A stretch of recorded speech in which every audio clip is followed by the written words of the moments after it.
3, 2. Yeah. Hello, everybody, and welcome to our next Wednesday night campaign. New stream overlay, new characters. Who dis? I don't know. So, this is Embers of Autumn. It's our next campaign after Beneath the Tide. Some announcements, though, before we begin. We are still raising money for Color of Change. It is our channel's charity of choice. I did the link wrong. There we go. Tiltify, Color of Change. You can donate there. And we have the Patreon. $3 tier on our Patreon gets you in a free dungeon adventure every month. This month's is spawning pools. It's in a slod nest, so go get infected. No. Podcast. Our schedule is. I'm up. glad you thought about that one. Our schedule's up on the Twitch channel. I'm not going to announce the schedule stuff anymore because it's not really reliable anymore. Who knows? So you can check out our Twitch channel for our schedule. That way you can know when things happen and when things don't. Join our Discord, because that's how you're going to know if stuff is happening and stuff isn't. If I remember to post updates. But that is all of our announcements. Fast and dirty. How I want to do these announcements. So, here we go. Everybody ready? Everybody good to go? Everybody got their voices ready to go for their new characters? I knew I forgot something.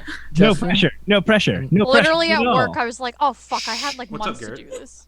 I'm not sure if this was on purpose or by accident, but in the Twitch overlay, Dax is labeled as a Paladin. Oops. Can't fix that. That's going to be there for a while till I can fix it, because I'm not doing that right now. Okay, sorry. We have 2 paladins No, today. we don't. Wait. Yeah, I can't fix that right Brittany's now. like, Actually, I what? can't fix that That's right okay. Roll these stats. now. Yeah, you're playing a new character. Same stats. New character. Deal with it.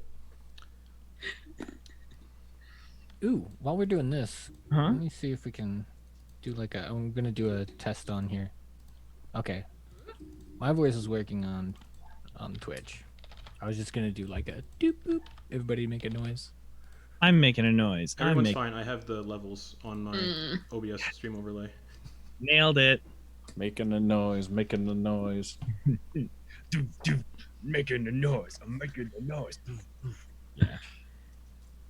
I You know what? I'm going to do this during the break. I don't got the patience. Anyways, love it. it is 68 AT, also known as the Age of Tranquility. And the world of Del Nasser has found itself in a time of peace for nearly 4 decades. Oh, 4 decades.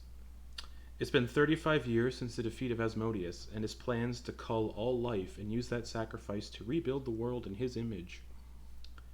For this story, though, we find ourselves on the continent of Anundiel, which is the westernmost continent of the world. During the conflict with the Worldbreakers thousands of years ago, the continent was split into 3 separate land masses now known as the Core, Old Anundiel, and Remnant. But we won't be worrying about the latter 2 quite yet. But we will, because I made maps of them. Eventually. And the one looks real sexy. The Crown Lands are lands which see direct control and governing from the Crown and its ruler Queen Aasimar Geraldine, who is currently in her 70th year.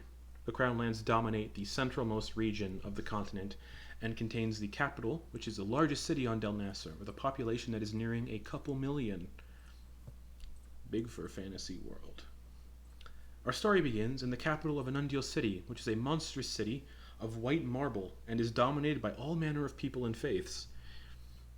It is the 20th of Coldwen, and a cool autumn breeze is in the air, and the sun is just beginning to set.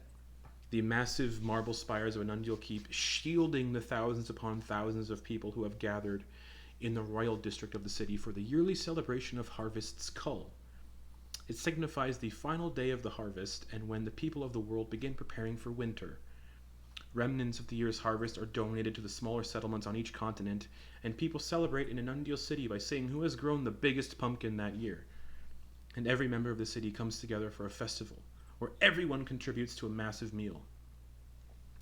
Banners sporting the Geraldine crest have been scattered throughout the royal district to celebrate the occasion, and the crest is that of a platinum dragon surrounded by oak leaves and diamonds.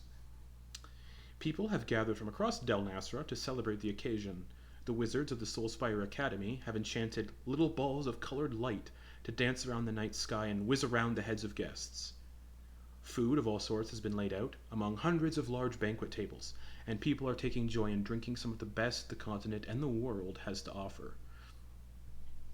Jugglers and other forms of entertainment begin dancing around the tables, and some of this entertainment ranges from fire breathing, sword swallowing, and a man and his severely elderly grandfather polymorphing each other into strange animals for the delight of some gathered children, very Sword in the Stone-esque. The Crown's Guard are also gathered here in their amazing armor made of platinum, with dragon-like helmets, where the visor resembles the upper jaw of a platinum dragon, and intricate plate armor, and each of them wielding large greatswords. They look sweet! The air is filled with the scent of roasting meats, alcohol, and brilliant perfumes, and the entire district as a whole goes quiet, as everyone in attendance turns their attention towards the grand staircase ascending towards Untitled Keep. A human woman in her early 70s is walking out from the keep towards a balcony of stone overlooking the whole of the district. She wears a long navy blue colored velvet coat with an ivory white velvet interior. Fastened into the coat are golden buttons going down the length stylized into her family crest. For leggings, you see a pair of black silk trousers where she keeps a dagger, and a pair of knee-high black leather boots with white lace and with a solid black crown studded with a large opulent ruby at the front. Her face is slightly wrinkled around the eyes and has but they're kind and serious at the same time. And they're green. Forgot to mention that. Her once red hair is now a fine gray. This is Queen Geraldine. And with her appearance, the gathered guests break out into cheers and applause. She is a kind ruler, and has ruled since she was a young woman. The people of Anundial are quite fond of their queen. Standing beside her is a muscular orc man with reddish-brown skin, a shaved head, and a thick gray beard that he keeps tied off into numerous braids that reach down to his waist. He has gray eyes, and 2 visible lower tusks pierced with rings. He wears a set of pearl white chainmail. Over his armor, he wears a heavy cloak with a fur collar made from yeti hide, and his left hand is made of solid silver. The people would know him as the Crown General of the Queen's Guard, Fendrin Silverhand, who, spoilers, he was in the Asmodeus fight in Beneath the Tide, helping out. From behind the two of them comes an elf man, here we go, with slight muscle definition and wearing a long flowing series of high-collared slate gray robes, with a black silk tunic underneath, and a set of chainmail over top said tunic. The collar of his robes reach up just below his earlobes. He has black hair, tied into a long flowing ponytail, and violet-colored eyes. Pinned into the robes is the Geraldine crest, and he's got a stern, serious expression.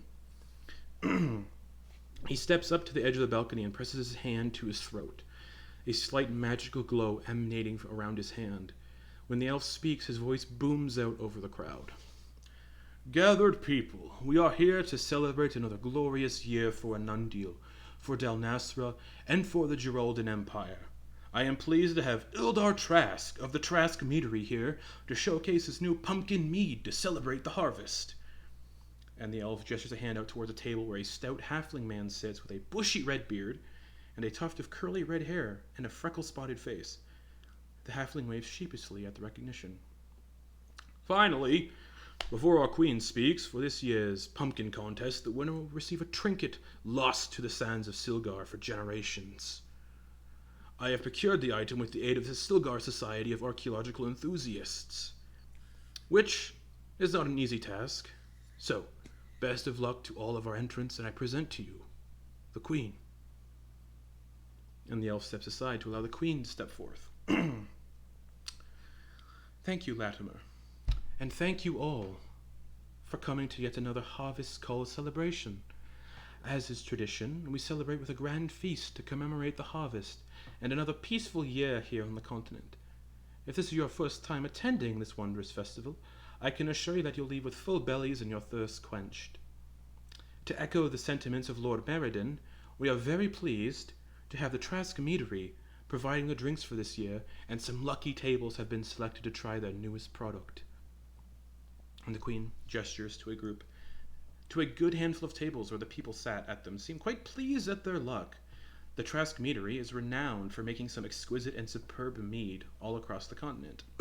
Now, I'd like to settle the rumors of me stepping down from my duties as your queen. It is true that I've served for a long 50 years, but they've been some of the best of my life, and I have taken immense pleasure to serve you all, and will continue to do so. She raises her hands up. Now, let's get the celebration underway. So, what are you all doing at the Harvest Feast? Whoever wants to go first. I'll go. You're gonna see me at the games tables. Ooh, I'm trying to make coin. I'm trying to make some money. That's cash is king, and I'm trying. Well, perhaps maybe I should price check first. Is there a smith around? Yeah, totally.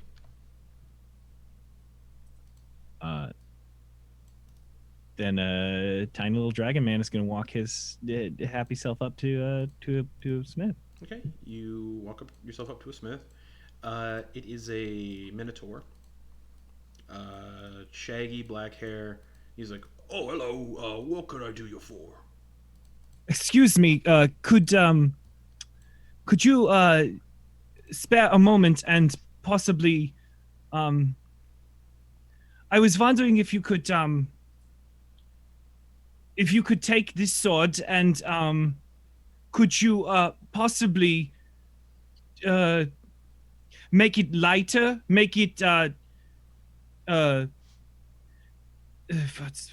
could you make it faster for me to use? Could you make it more for speed?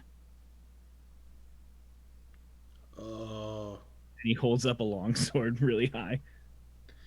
Have you tried using a rapier?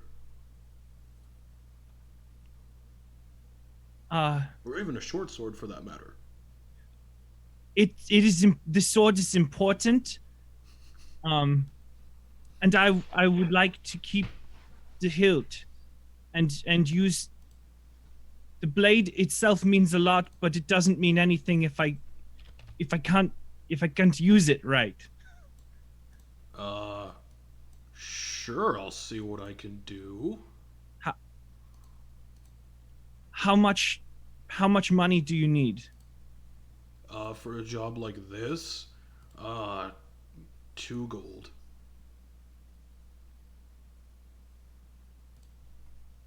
I will be back. Oh, okay. He kind of just goes back to his work. I go to find 2 gold. Okay. If there's any games to play, I'm in it. Oh, there's a ton.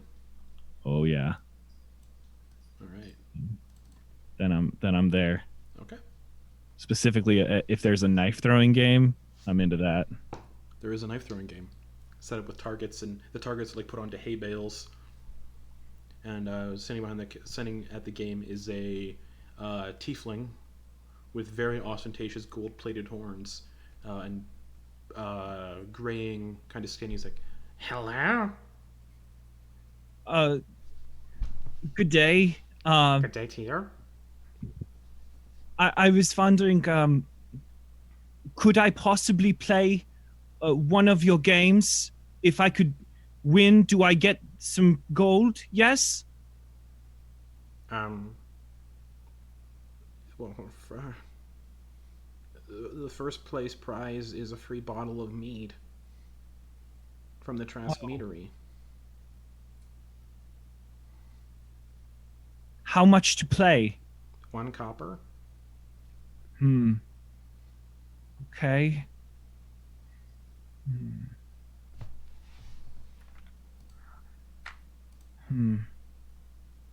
Okay, I will play. Oh, okay, 1 copper. And he hands you 3 daggers.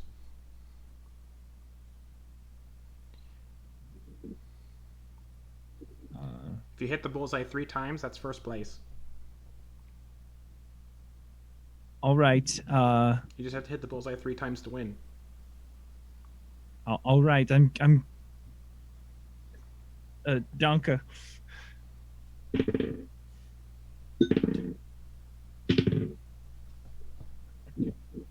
Oh boy. Oh, that's a cock. Then that's a reroll. Oh, okay. That's a 15, a natural 20, and a 14. The natural 20, right into the center. The other 2, off center. Just a little bit.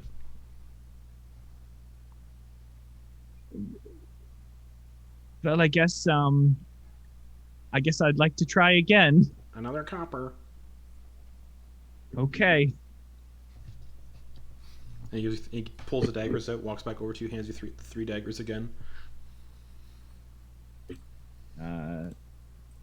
25, 17, and 14. The 2 into the center, and the 14 does not hit the center. Goody gumdrops. Once more. All right, another copper. Ooh, this might be the one. This might be the one. Okay, so 18, 19, 24. All 3 hit the center. He goes, "Oh, you did it!" I'm the winner. Hands you a bottle of like mead. Danke. And I go start looking for someone to hustle. Okay. What's everybody else doing at the Harvest Festival? Who wants to go next? Can I try to scan the crowd and look for a certain banker who's trying to sell my home? Perception check.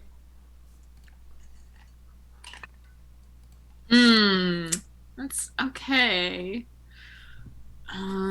14? You don't find him. I'm gonna go over to a stall that's selling turkey legs. Sure.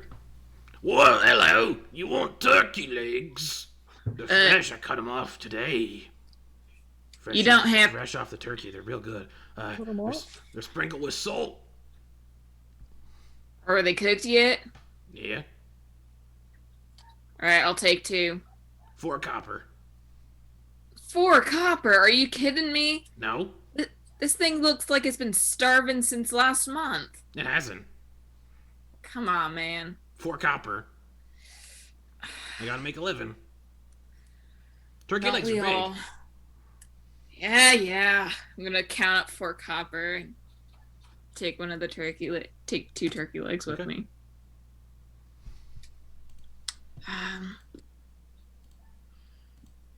I think I'm just gonna wander back through the streets, following some back alleys that I'm familiar with. Trying to get back to my parents' shop Okay. and just squat down in front across the street and eat my turkey legs. Okay. Who wants to go next? Of what Real do you sad want? like. Yeah. Who wants to go next? Dax is right next to Thranazart watching. They were looking over the pumpkin growing contest and admiring the grows and the various hues, and she turns towards Thranazart. Mm-hmm.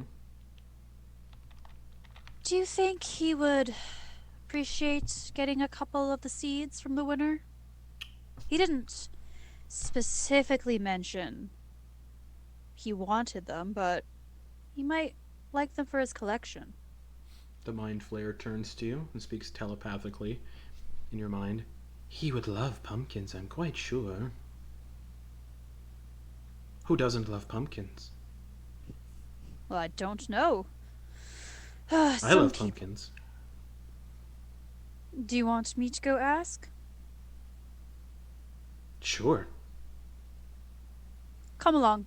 Okay. You might, they say no, you might, change their mind. Yeah, yes. Dax starts walking over to, where the winner of the pumpkin growing contest is. Okay. It is a very rotund halfling. He's like, "Oh, hello. Can I assist you? Yeah, I won. Do you want a pitch? Do you want a picture?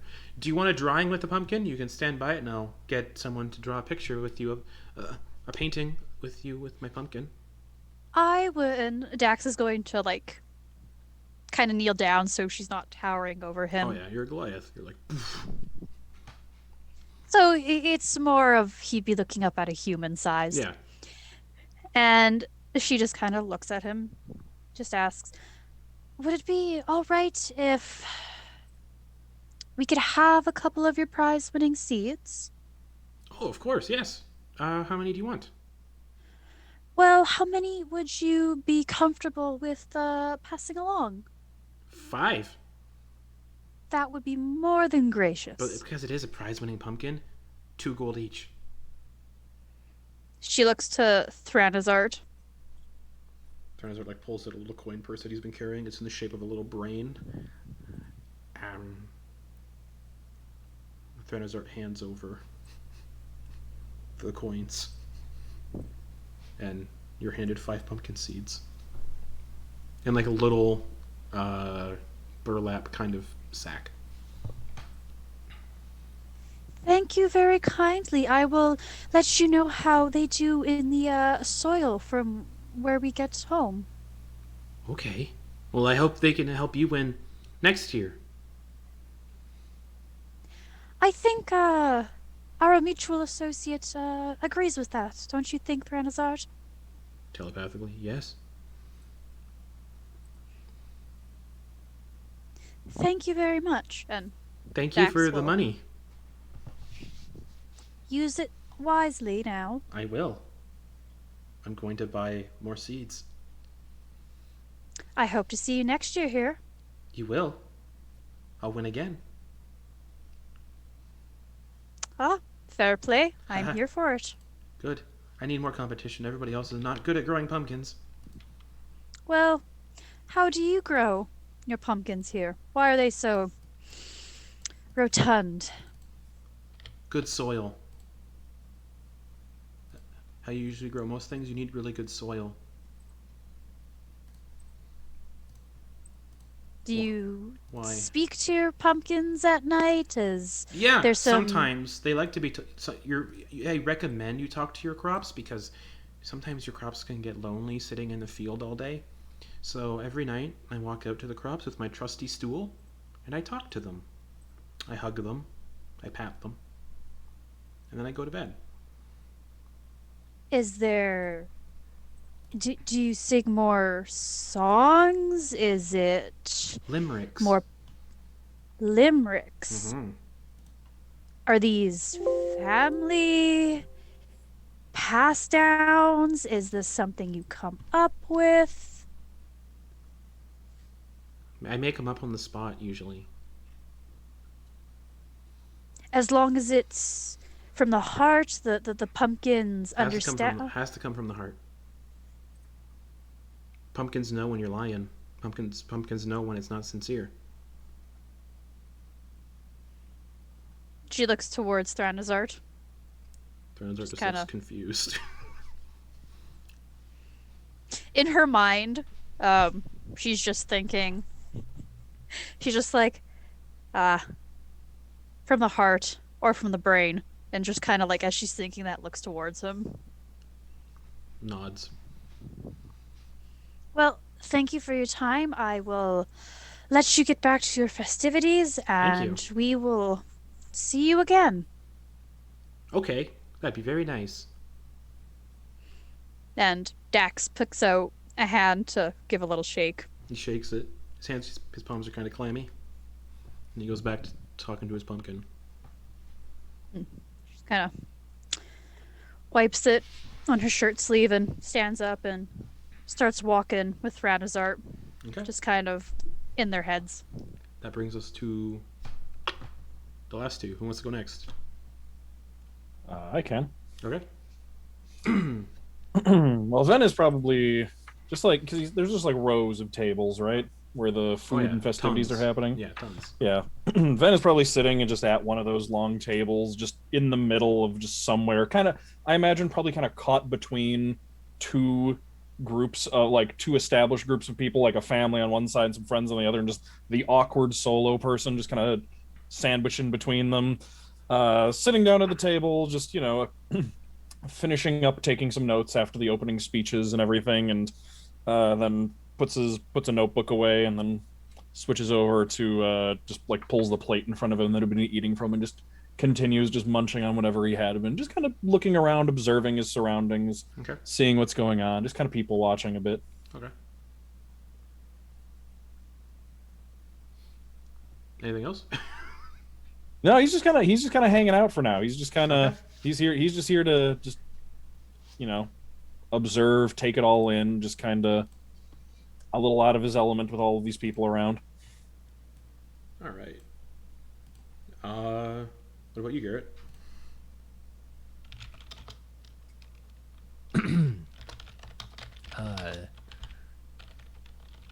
Drek pulled in, saw that a festival was happening, and is just going to town on the food.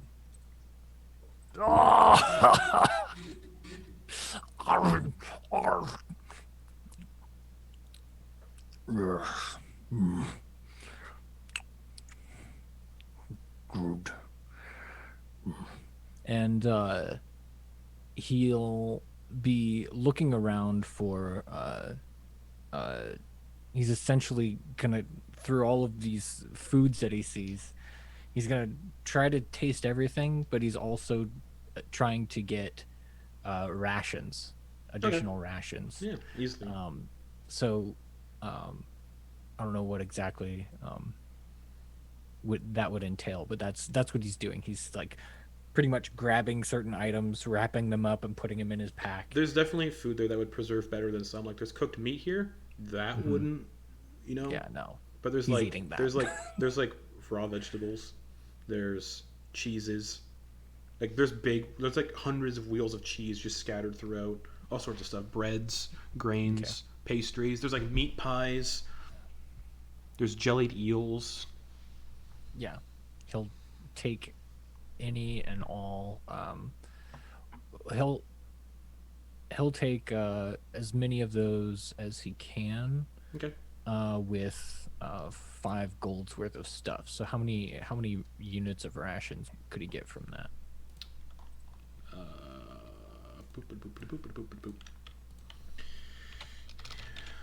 Rations.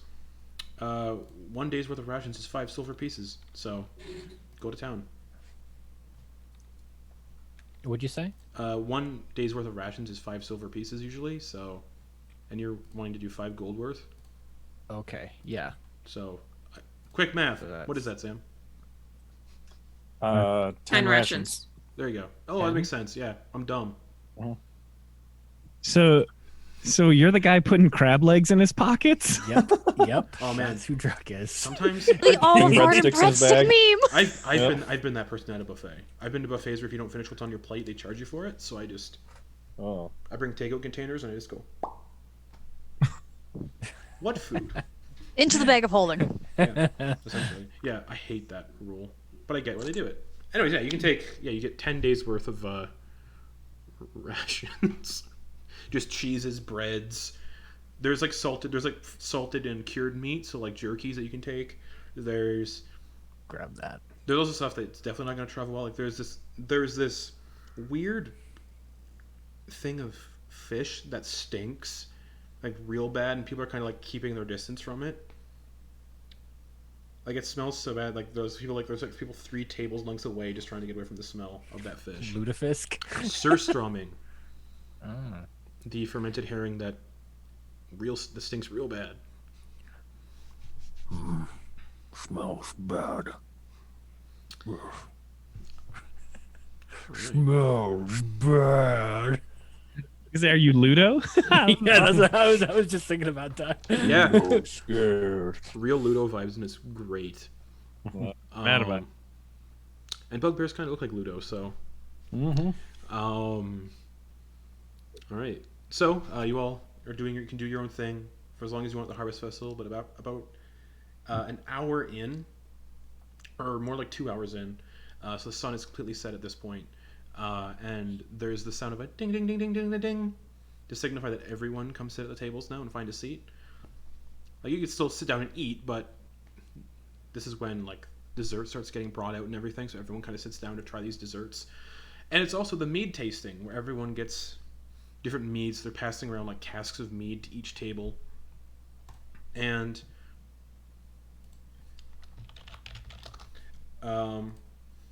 people immediately begin diving into the leftover food and drink before them. People, like, can see this bugbear just like roars of laughter echoing across the entirety of the royal district, and we find ourselves sitting at the table of Ildar Trask, the stout halfling owner of the Trask Meadery, a few miles outside of the city. You've all heard about it. The meat's here to try. And the halfling is piling his plate high with roast boar and said that wrong. Roast boar and fried potatoes, not wild potatoes. He turns to an older human man in his early 60s with a coarse gray goatee, blue eyes, with a bald head covered in tattoos, wearing an orange robe with a pin of a Tarask clasped to the shoulder. And sat beside the older man, we find a rotund green tiefling with shorn-off horns. And Ildar has attempted to get the attention of the older man. "Oh, I've always wanted to meet someone from the academy. Do you teach?" And the halfling spits a bit of chewed-up meat onto the plate before him when he speaks. The older man, "I do," with very visible disgust at the chewed-up food getting sprayed out. And he's, like, cutting his potatoes with a knife and fork. "Oh, that's wonderful. What do you teach?" Necromancy." And he just kind of, like, stares at the halfling. And the halfling goes, back to his meat. And this bald, tattooed man turns to the tiefling. "Apologies. I didn't realize I was sat with someone else from the academy." And he gives Ven a slight nod and smiles. "I don't actually teach necromancy. I used to teach abjuration, but now find myself confined to the Dreamweave, helping students find work post-sending." And he kind of holds a hand out to you. "I'm Donis Trent. Wonderful to meet you. And you are?" Oh, it's very nice to meet you as well. Yes. And I'll pull out a hand and shake it. And My name is. Oh, go ahead, my sorry. name is. Sorry, what? Go ahead, sorry. My name is Ven Khihalis. I spend most of my time working in the infirmary. Oh, you were that Ven. Yes, that's me. Well, it's wonderful to meet you. And Sam, would you like to introduce what your character looks like? Yes, you kind of hit. You know, we've got the picture right here, and you kind of hit it, but I'll go over it. Yeah, Ven is a. He has a. Let's start from the top down. Silver hair that is looks like it should be kind of like the short on the sides, a little longer on the top haircut, but he is frequently very late in getting haircuts, so it's always like way too grown out version of that. Solid yellow eyes, like completely solid across, no pupil or anything. Emerald green skin, little spectacles on the end of his nose, and his horns are shorn off and shaved down to just like nubs, kind of like right at the temples. Got a good sized belly on him that kind of presses up against the table as he sits down to eat. Wearing a very and he has a bright red cloak that with like gold feathered trim, like or a pattern of feathers in gold along the edge that is very contrasting with the rest of his clothes, which are very much just like basic homespun, like shirt and pants and gloves that otherwise look relatively unremarkable. And this cloak is much nicer than anything else he's wearing.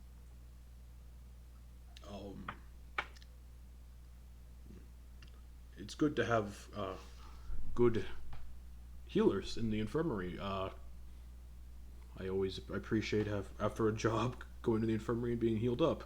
Haven't been there in some time though, now that I'm no longer at the school, but is it holding up well? Oh yes, it's doing quite well. I mostly spent time with the ailing students who had run into an experiment or two that had gone awry, the usual accidental burns in learning spellcraft, those sort of things. You know, the first time they try to cast firebolt and they singe their fingers. A lot of burn and acid treatment, and some frostbite as well from the frost spells. But you should have seen the infirmary about 35 years ago. It was packed with students. Oh, was it? Mm-hmm. I don't envy the people who worked it at that time. I would imagine, yes. I don't mean to brag, but have you heard of me before? I mean, I worked at the school for quite some time, so I'm familiar with quite a few of the faculty. So I happen to be one of the combatants in the fight with Asmodeus on Dawnbreak Cove. where are you? Yes, I was setting up abjuration wards and whatnot. Would you mind terribly if I just asked you a few questions about that Go ahead. incident? Oh, excellent. Let me just. What manner of wards did you use in protecting the island from an infernal incursion? Glyphs of warding. It's warding, all right. Yes, I was doing that with the assistance of a very accomplished wizard at the time. And then that was about it. My studies indicate that there was a dome, what's the word? It's Methil. escaping me. Methil, yes, that Yes. there was a Methil also protecting. Did you Yes. assist in that as well? I did. Hmm. And so did the wizard that I mentioned, who I lost I track see. of. I see. Yeah, it's that dude. Mm-hmm. It's very exciting. I try to take every opportunity I can when I meet a living piece of history like this. Yes. I didn't think of myself as a living piece of history, but I am getting up there in age, so Well, not to say anything of your age, but in my understanding, those who find themselves at the center of large historic events rarely think of themselves as exactly that. I also have a hint, not a hint, but more of a tip for you. Oh yes, what's that? Once your hair starts thinning, take it off. Go bald.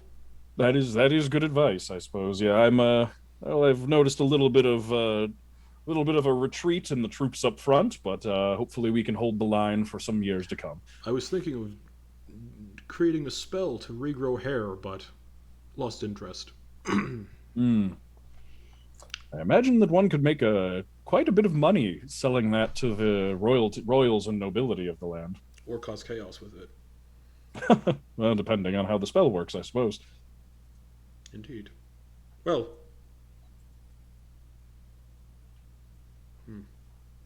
I like you. Well, thank you very much. That's appreciated.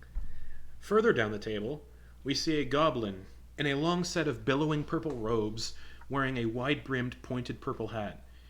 The goblin is wearing a set of circular glasses with very rose-tinted lenses. Very Alucard, I think his name is, from Helsing? What's his name? Whatever. The goblin places a deck of strange purple cards on the table amidst people devouring food and slamming down drinks. "Oh, come on, dearie!" And she fans out a deck of 100 or so cards towards this human-looking individual with slightly short brown hair. "You have an aura about you, and I'm very keen on what the cards have to say." And the goblin woman flashes a smile of mossy, broken teeth. "Kate, if you'd like to introduce your character and tell us what we see. But also, roll me a D100 once you're done." Oh boy. Okay, yeah, do that later. Kenna is very average looking. Mossy brown hair, cut short, except for like two little hangy bits in the front. They've got, just very plain natural colors to blend in with their environment. Basic weapons that looks like they were just handed them on their way out of town, but don't quite know how to use to their full capability. And like a little underfed. Yeah, just very average. Nothing Nice. quite special about them. Pick a card. Are you gonna you scamming me here? No money. You take a card, and I read your fortune. All right. She like grabs a potato and just like starts sucking the butter off of it and eats it. Hard to eat food with these teeth. You can just mash it up. No, I don't like to mash. All right. I pulled card number 54. 54. She's like, oh, look at this one. And on it is a rat. You drew the rat. It means there could be subterfuge and underhanded dealings in your future. Ooh. The spire thief lies in your future. The Spire Thief? Yeah. Yeah. Subterfuge.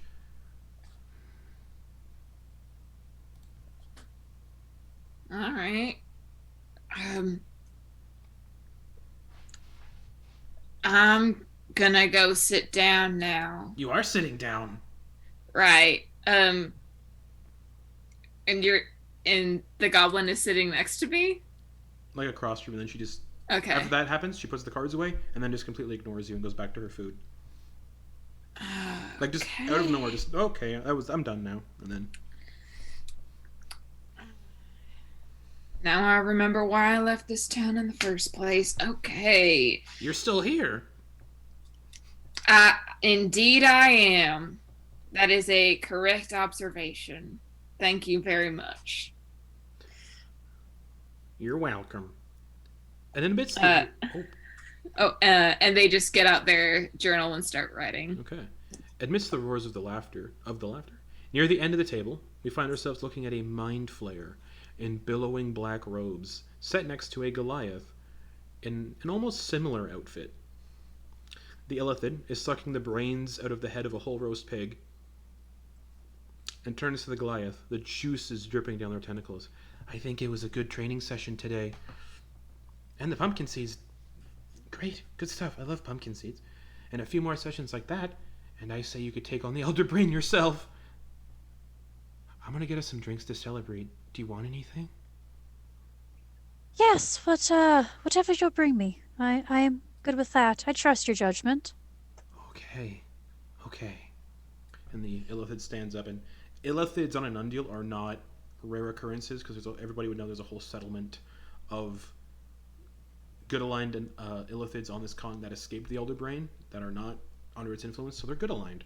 And it kind of drifts off. And Brittany, if you'd like to describe what we see. You just see Dax kind of shake their head as a couple of the drops of the juices from that pig's brain come off Thranazart's tentacles.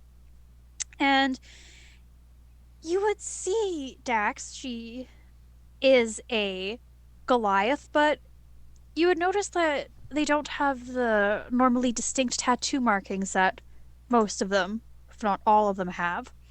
And their skin looks like it's almost glowing a bit purple, or maybe it's just the light of the party. You don't know if you're just looking at her. She has the stature of a Goliath for sure. She has these wonderful muscles, as you can see her eating a couple of legs from a turkey, super juicy from that nice merchant. And you see her kind of fiddling around in her hand. She has this ring on her finger, just kind of fiddling around with it. The most Goliaths that you've seen around, they don't wear that much clothing. You know, they're out there. They're in the wild. They're fighting. They're killing all their stuff. But you see her that she's wearing clothes, very nice. She has purple clothing on and belts, and you're looking towards between the mind flare and her. You're just like, huh, interesting. And she's about 275 pounds, but you're not going to ask her any questions about why she looks that way. How tall is she? 7 feet. Oh, yeah. Actually, that's a good question. How tall is Ven, and how tall is Kenna? Ven is 5'11". Kenna is, I believe, 5'7". Let me double check. Oh, 5'5". They're like average. Okay. Near the head of the table, just so everybody knows, you're all sitting at the same table. Near the head of the table, Ildar the Halfling has now gone to talk to other people, just interrupting them while they're eating. Most of them seem annoyed at his insistence on asking them questions about themselves. And then the Halfling kind of punches this kobold in the shoulder. At least you can protect us if something bad happens. Punches the kobold playfully.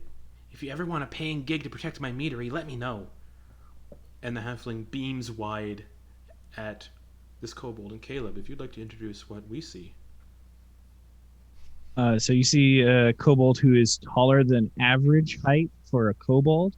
So they'd be like 2.5 feet, and he's like knocking on 2'9". Nice. So little taller. So knocking on 2'9", like 2'8 3/4, but 2'9".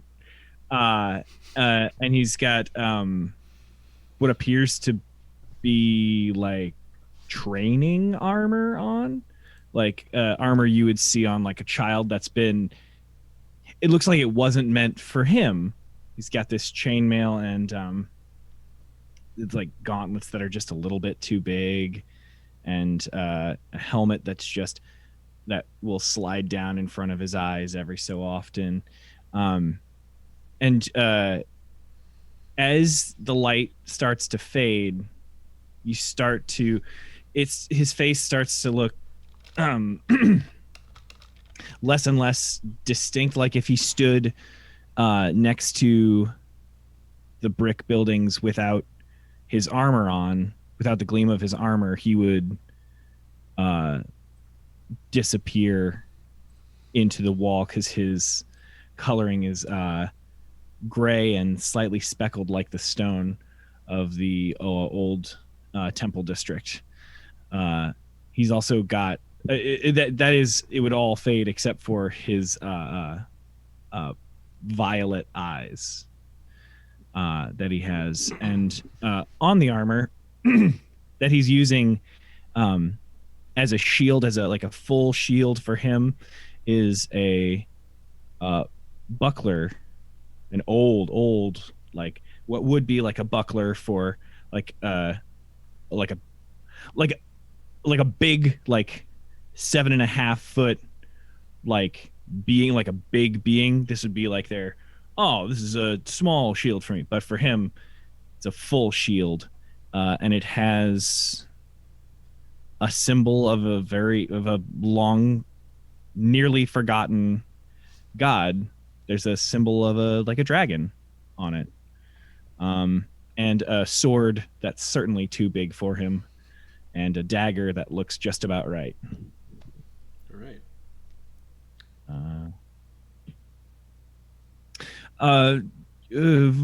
What did you say about paying? Yeah, after this festival, you should come to my meadery, and if you want a paying gig, you can help guard it at night. Oh, yeah. Well, I'm trying to get the money together so that I can be properly equipped with the right equipment. Perfect. Do you want to buy this mead I won? He looks at it. I make that mead. Shit. Sorry.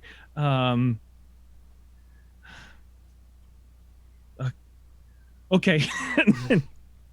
He jets away to try and find some other way to make quick cash. Okay. So that he can be prepared. Okay. Okay.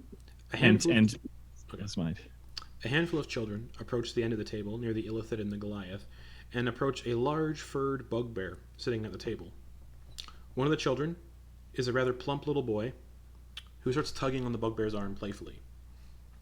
And the other three are running around the table, adjacent table, and you can see the parents mouthing apologies at everybody. You remind me of my teddy. And the little boy produces a small patchwork bugbear and shows it off to the bugbear. Do you want to play with him? Play with what? My teddy. He squints. And it's a patchwork little bugbear. Yeah. He can't see it. Thank you. And he'll like go to grab it and like fake look at it. Yeah. And what does everybody see? Nice. Oh. Thank you. And what does everybody see? Describe your character. Standard bugbear fare. He looks like every other bugbear you've seen. Slouched, kind of not really wanting to exude a whole lot of energy, but with incredible damage potential because of bugbear's inherent like muscular structure. And he's wearing what we know as like a Roman gladiatorial leathers, like light leathers, with like a almost a gladiatorial leather skirt. All pretty much because he's covered in hair and fur, so wearing regular armor would and like clothing would really suck. So he makes do with what little he has. And how tall are they? Druck is 7 feet 3 inches tall. Nice. As you're all gathered here, you're all watching this, and Quoin, as you're getting away to go on, there's a shriek and a gasp, and the sound of horrific vomiting coming from the table to your left. So you're all sat at the same table to your left, and those of you that glance over see the sight of 4 individuals dressed in opulent noble clothes that have gone incredibly blue and purple in the face, and are spewing copious amounts of blood onto the table and each other. Should have taken smaller bites. Someone help! Oh, good heavens. One of the guests at the table screams, pointing at the vomiting individuals. As some of the Crown's Guard rush over, the 4 individuals that are vomiting collapse to the ground and go still. I'm gonna get up and rush over to them. Okay, they're dead. So am I. They're dead. I would too. I would run over, and place a hand, and Baham would bless you, and lay on hands. They're dead. Yeah, like As they're like. a- They're gone already. At the head of your table, you can see Ildar Trask, the halfling, go as white as a ghost as one of the guards begins inspecting the figures, and the 3 of you are also inspecting. They died, and it was quick. And there is a very strong scent of pumpkin mead emanating from the table and the 4 individuals that have collapsed. The guard stands up. Oh, what's up? I was gonna try to sniff one of their mugs Smells to like see. smells like pumpkin mead, with a hint of. Give me a nature check. I'm not intelligent. Rolls. Nature is a 13. It just smells like pumpkin mead and vomit. And the guard. Real quick, Justin. Yes. Okay. So the halfling that owns the meadery Yeah. is went what was his name? Ildar Trask. Okay, and then the bald wizard, his name was. Donis Trent. Got it right. Trask and Trent. Okay, that's Yep. why I mixed them up. Okay. And the guard stands up, produces a set of manacles, and starts shackling Ildar Trask. Ildar Trask, you're under arrest for the murder of the Norengard family. And Ildar's just like, He looks around at everybody. He locks eyes with every single one of you except the 3 that are investigating the dead people before he's carried off towards an Undeal Keep. And one of the guard remains and begins questioning nearby tables. And another guard approaches the 5 of you who were seen at the same table. He also gathers the Goblin Card Reader and Donis Trent.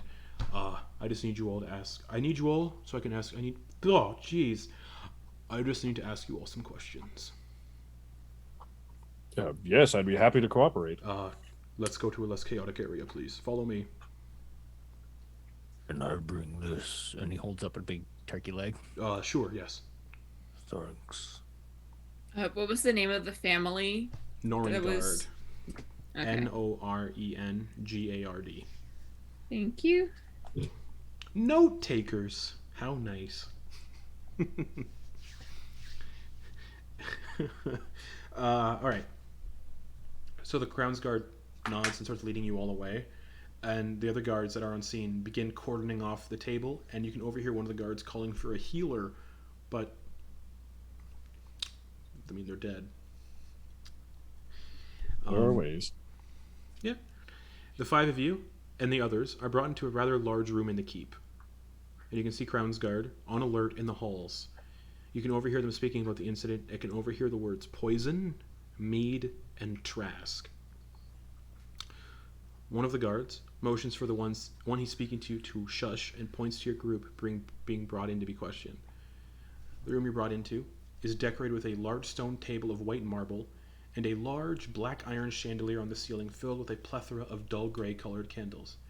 15 or so stools are sat around the table, and the guard escorting motions you all to take a seat. He's like, "Oh, please take a seat. Just some formalities we have to go over. Since you're at the table and seen with talking to him, just formalities." Kenna will sit down first. Okay. Yeah. I have nothing to hide. Great. Weird, but okay. Happy to assist. Is Thranazart with Dax? Nope. Dax just doesn't say anything and just sits down. Yeah. You all have nothing to worry about. We just need to ask you some questions regarding what happened. We'll be back here in a few minutes. Relax. Compose yourselves. And he gestures to a large iron keg nestled on the middle of the table and motions to the small ceramic cups that have been placed around. Coffee, in case you need it. And then he walks out of the room, closes the door, and you can hear the faint noise of it being locked. Do they realize that someone just got poisoned and they're giving us free coffee? Yeah, I found that very funny is that they would try to give us Yeah. a drink we didn't make ourselves. Yeah, it's very weird. Ben's gonna lean across the table and just get himself Really? a cup of coffee. Really? Well, what are the odds that someone poisoned this urn of coffee in this random room? Donis Trent. Surprisingly high. I'd assume we'd like hot coffee, yes? And he waves his hand, and you can hear the contents of the keg start to boil. Oh, thank you. Though I've already poured mine, so I'm going to... It's cold. It's definitely like cold, room temperature coffee. Pull out, reach into my belt. Ren reaches into his belt, pulls out a wand about this long with like little hunk of like purple quartz on the end, wrapped in wire. And then he just waves it over the cup that he just poured himself, and just, abracadabra. And he's gonna press the digitation. It warmer. Abracadabra. That is the incantation I decided fits for prestidigitation.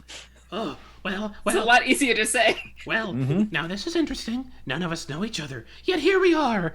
Shall we see what the cards say? And the goblin woman with the purple brimmed hat produces the deck of cards. I don't trust soothsayers, Donis Trent mentions, rolling his eyes. We may be here a while the guards investigate, and I'd rather not sit in silence. I'm Donis Trent.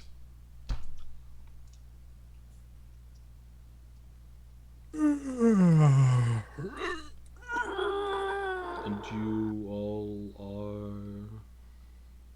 If we're having introductions, my name is Ven Khihalis. Nice to meet all of you. Kenna. Druck's starting to look very lethargic after eating as much as he has. Yeah. My name is Quoin. Nice to meet you, Quoin. And Kenna, Quoin, Druck. Druck. Nice to meet you. Sure. And you are? Dex.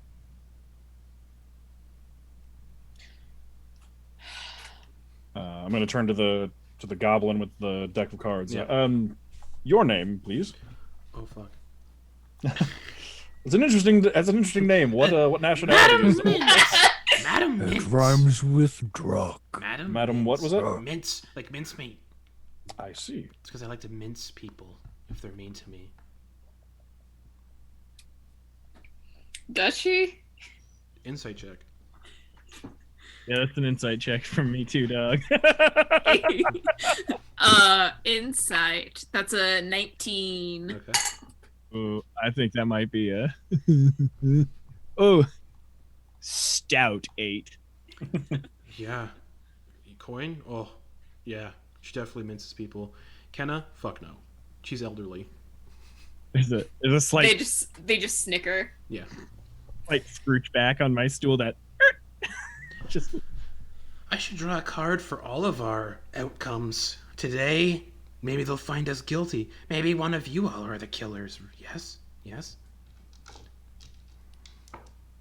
Honestly, ma'am, I don't think anyone in this room could kill someone except maybe you over there. And I nod to Dax.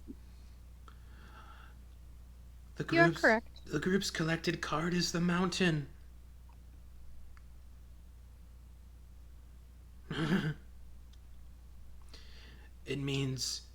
It could mean an unusually large person. I look over to Druck. What? you all see Coin like holding himself a little higher, like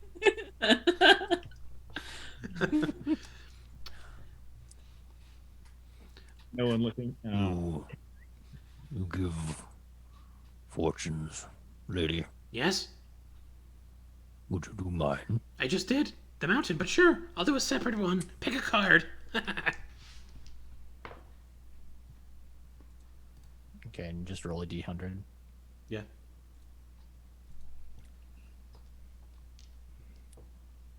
$41. Yeah. The funeral. An ending or a conclusion. A bittersweet parting. Someone who has come to you because of a mutual loss. Oh, the funeral. Probably my last group. And he'll take his arms and then just kind of bury his head in his arms and then try to look like he's trying to go to sleep. Okay. A few minutes later, the door opens, and in comes a hobgoblin with shoulder-length black hair that is streaked with wisps of gray and tied into a top knot. Their face is slightly weathered, and they're wearing a collection of red and gold robes with a phoenix pin clasped to their shoulder. The robes are kind of similar to the robes you see Ven wearing. Around the hobgoblin's neck is an amulet of the Geraldine family crest, and a braided short black beard that smells heavily of pine. And they appear to be in their late 50s. And they scan the room, looking at everybody. Donis, it's been some time. And the two wizards clasp hands together in a big handshake similar to the one in Predator. Just poof. Nearly 4 decades, if I recall. The hobgoblin looks at everybody. To business, then. I am Dor. D-O-R, if you need the spelling. Thank you. I appreciate it. I do appreciate it, yes. I am one of the crown's diviners. We seek out and find truths that may be concealed or forgotten. I'm here to learn what I can about today's unfortunate incident. The crown is slightly on edge with the disappearance of the Queen's son last year, as you all know of. So, a situation like this needs to be handled with care. The crown believes Ildar Trask poisoned the pumpkin mead. I hope none of you drank the pumpkin mead. That was given to the Norringard family. We found more bottles of this mead having been poisoned, but thankfully no additional fatalities. Due to your close proximity of the incident, and due to some of you having been seen speaking to Mr. Trask, the Crown wants to rule things out, such as the involvement of others.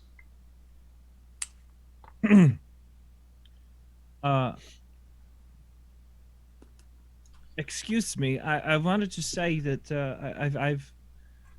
I've won a bottle of the mead in a game, and he puts it on the table. Oh, thank you. I might have to confiscate that for safety purposes. Oh, Uh, okay, yes. Did you spend any money on it? Um, I'll reimburse you. the round that I had won, I had spent 1 copper. Hands you 1 copper.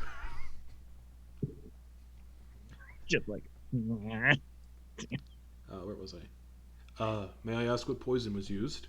Donis asks, and it's interesting. No poison was detected, but instead some residual mold. And Trask is adamant that he had no part in the poisoning. The Crown does want answers, but Crown's guard are too busy ensuring the Queen is protected. They're paranoid someone is trying to get to her. They're ordering an investigation of the Trask meadery outside of the city. If some of you were to helm this investigation, you could aid in the clearing the name of an innocent man, and also yourselves, which again, no one thinks you had any part in this, but helping would help. If he's convicted, unfortunately, he'd be put to death, as is the punishment for murder such as this, if it is murder. Let the cards show the truth! Ah, Madam Mintz, I could actually use your mind with the questioning of Mr. Trask. And Dolnis, if you wouldn't mind setting up some wards for us to ensure Trask doesn't escape, just in case he is guilty. And Dolnis stands up, pats Van on the shoulder. It was very nice to meet you. You as well. Keep at it. Thank you. I like your wand. Oh, thank you very much. And he approaches the door. And then the hobgoblin, that leaves the 5 of you to helm the investigation. Head to the Trask meadery outside of the city. It's only a couple miles outside of the city. And find any evidence that you can. If you can, and if you do find anything, bring it back here to Anundial Keep and ask to speak to me. I will ensure each of you are well compensated for your time, and I have no doubt you will be successful. Flashes a smile and hands and produces a key to the meadery. Mr. Trask gave us this key. It will get you into the meadery. Best of luck. Who wants to take the key? Who am I giving the key to? Who is responsible? I actually had, a question about reimbursement. It's not what about reimbursement? I mean, you said we were getting paid or something. Yeah, if you bring back evidence of what happened, yes. Is that, could we exchange or change that reward money for, no taxes for a year or something like that? No, All nothing right, like that. Cool. I don't have the capabilities of doing such a thing. Cool. I swear All by right. the light of the Platinum One, we will do this for you. Oh, thank you. Hands you the key. Shoves it around the helmet. Just You can take your helmet off. What? Take it off. You don't have to wear it all the time. No, I'm fine. Flip. Oh, he's got one of the visors? Yeah. Amazing. He's falling up and down. Amazing. I love Quoin. Yeah. And the hobgoblin turns to the spot and walks out with Madame Mintz and Donis. And the guard comes back. I believe Dor told you what we need. What's going on? Cool. Yeah. Do you need an escort out of the keep? Nah, I know my way out. I'd like to escort you regardless, just because of what's happening. All right. Why not? Cool. Understandable. If you can spare the effort, then Oh, sure. I'm not doing much of anything. Just sort of, this is what I've been told to do. Interesting. All right. What's your name? Fuck, again tonight. Justin, I said I wanted NPCs. This happened in the last game, and I just kind of went, there you go. Really? Holding your feet to the fire with names. Yeah. Fantasy name generator. Yes, but who are the name everyone in the family portraits as we walk past. No. Nope. I am, oh, that's a good name. That's a good name. I am Lars Stag Whisper. Lars Stag Whisper. Is it an S at the end of Lars and at the beginning of Stag Whisper? No, it's just Lar, L-A-R. Lar Stag Whisper. Oh, I okay. see. Okay. Oh. From the noble Stag Whispers. Not really. I've heard. He starts leading you through the city. And he's a Crown's Guard. Yep. Okay. So dressed in like that platinum dragon-looking armor. Where to? Are all of you leaving? It's Wake him, time to go. wake him up. Try and shove him awake. No questions? They said they would ask us questions. No, we answered everything that was necessary. Oh, so we're free to go. No, we got a job. A job, huh?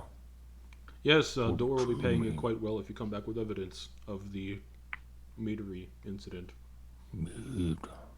What happens if we come back and there was no evidence and he was not guilty? Then they find a new suspect. Most likely, yes. We find a new suspect. Oh,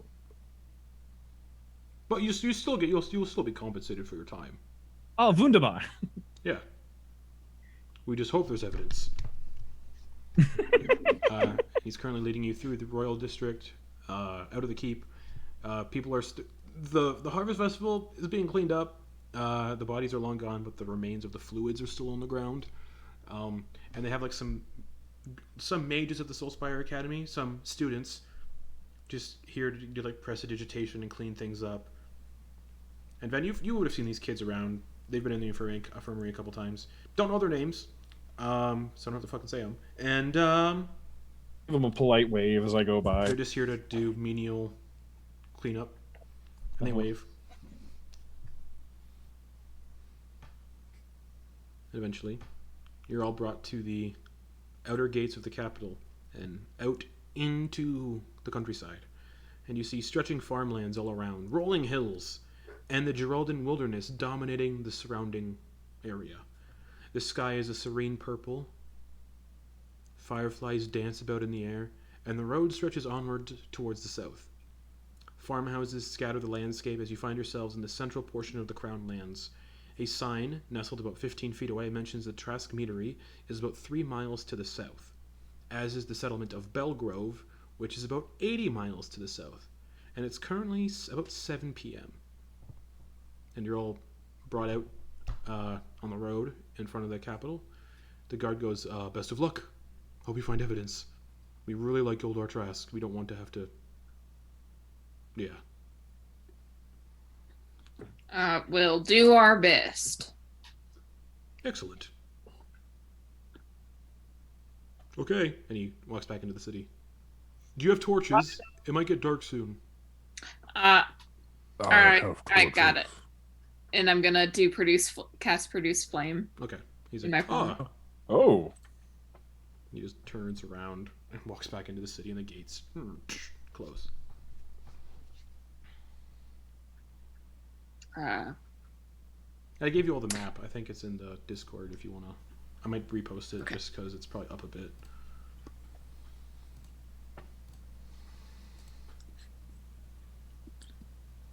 Alright. Do any of us really need this extra light? We can all see in the dark. Yes, I have a bit of the darkness isn't terribly difficult for me, so I'd be fine without it. I've never been afraid of the dark. Just the things that move in it. Alright, and I'm gonna put out my flame. That's a good thing to be scared of. Quoin. So real quick, does that mean the entire party has dark vision? I think so. Dax doesn't. Except Goliath. Oh, okay. Wait, aren't you? Dax has other things. Goliath don't have. Okay. Goliath don't have dark vision. Oh. Yep. Dax, I didn't hear anything from you. Are you good? Can you see? Enough. Then she looks towards Quoin. Just says, I'll kill the things in the dark for you. Doctor, what happened to your friend? Your friend with the... If you're referring to Ranazart, Oh, can handle himself. Trust me. wunderbar. And she's gonna kind of lean down towards you. Just make sure you don't catch him when he needs a snack.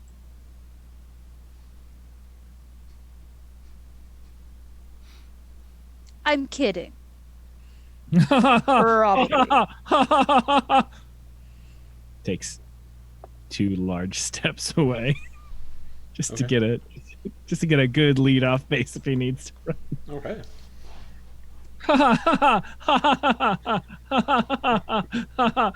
I'm gonna, as he's looking nervous, I'm just gonna cast light on his helmet. Wow. Doesn't eat intelligent creatures' brains. So do with that information as you wish, Quoin. Yes, so good. Why did you make me a lighthouse? So you would never be in the dark? No, I'm not afraid of the dark. I'm afraid of things that can see me in the dark, and now I'm maybe the most visible. I am certainly Just the like a beacon.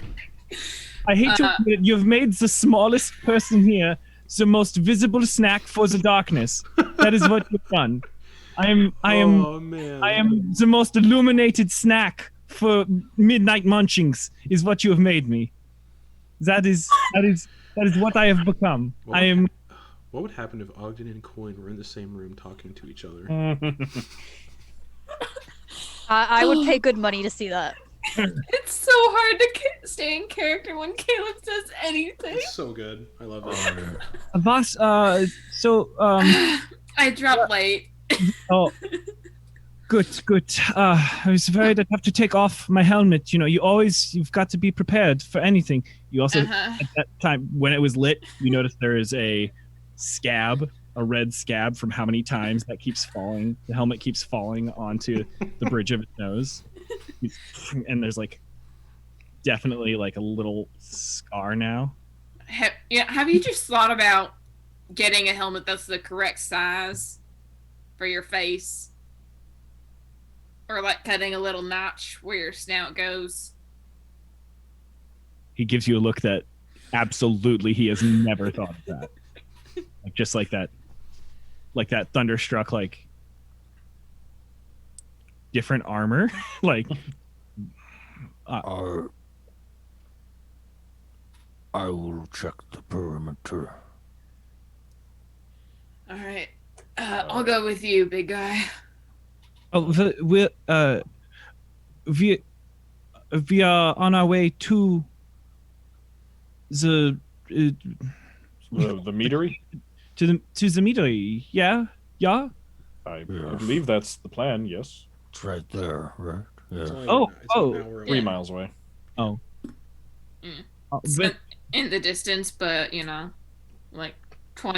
minutes, maybe an hour. An hour. so good. Does anybody know any walking songs? Any songs to sing while you walk? I remember a grape crushing song. Drunk goes ahead about 30 feet in front of everyone Okay. and just is just kind of getting in front of everything and keeping an eye out. Yeah, perception check. You guys are not gonna have to worry about the wilderness really, because you're still in farmlands. Just a lot of farmhouses and open fields, so Yeah. no dangers. Sorry, Quoin puts 11. Yeah, it's safe. Yeah. Just some farmers out in their fields. Talking as- too much, Quoin. Nobody likes someone who talks too much. I think we you're start- funny. What? I Huh? think you're funny. Oh, wunderbar. In like a good way, though. Like, you Great. keep the mood light. Yeah, light, fun, fresh. Ooh, let's go solve a mystery. Speaking of that mystery, I say once we're a little ways away from the city, does anyone else think this is rather odd? 100%. Yeah. Off in the distance, you hear Druck go. Yes. Elaborate. Well, we are a random collection of people that happen to have just been sitting at the same table, and we've essentially just been deputized into investigating a fairly high-profile murder, as far as I can tell. Not to mention the fact that they said that they needed us to do this because they were low on personnel, but the Crown's Guard that escorted us specifically stated that he has nothing to do at the moment. Are you saying they think it was an inside job? I don't know. I just think it's strange that we're the ones investigating this. As far as I know, none of us have qualifications in the realm of in criminal investigation. Yeah, it's a good point. Yeah. But I got to speak with I got to speak with some of us are still, we're almost there. We're getting it. We're getting our sinking our teeth into it is what we're trying to do. I had a conversation with the Trask. He said he wanted to hire me for a job.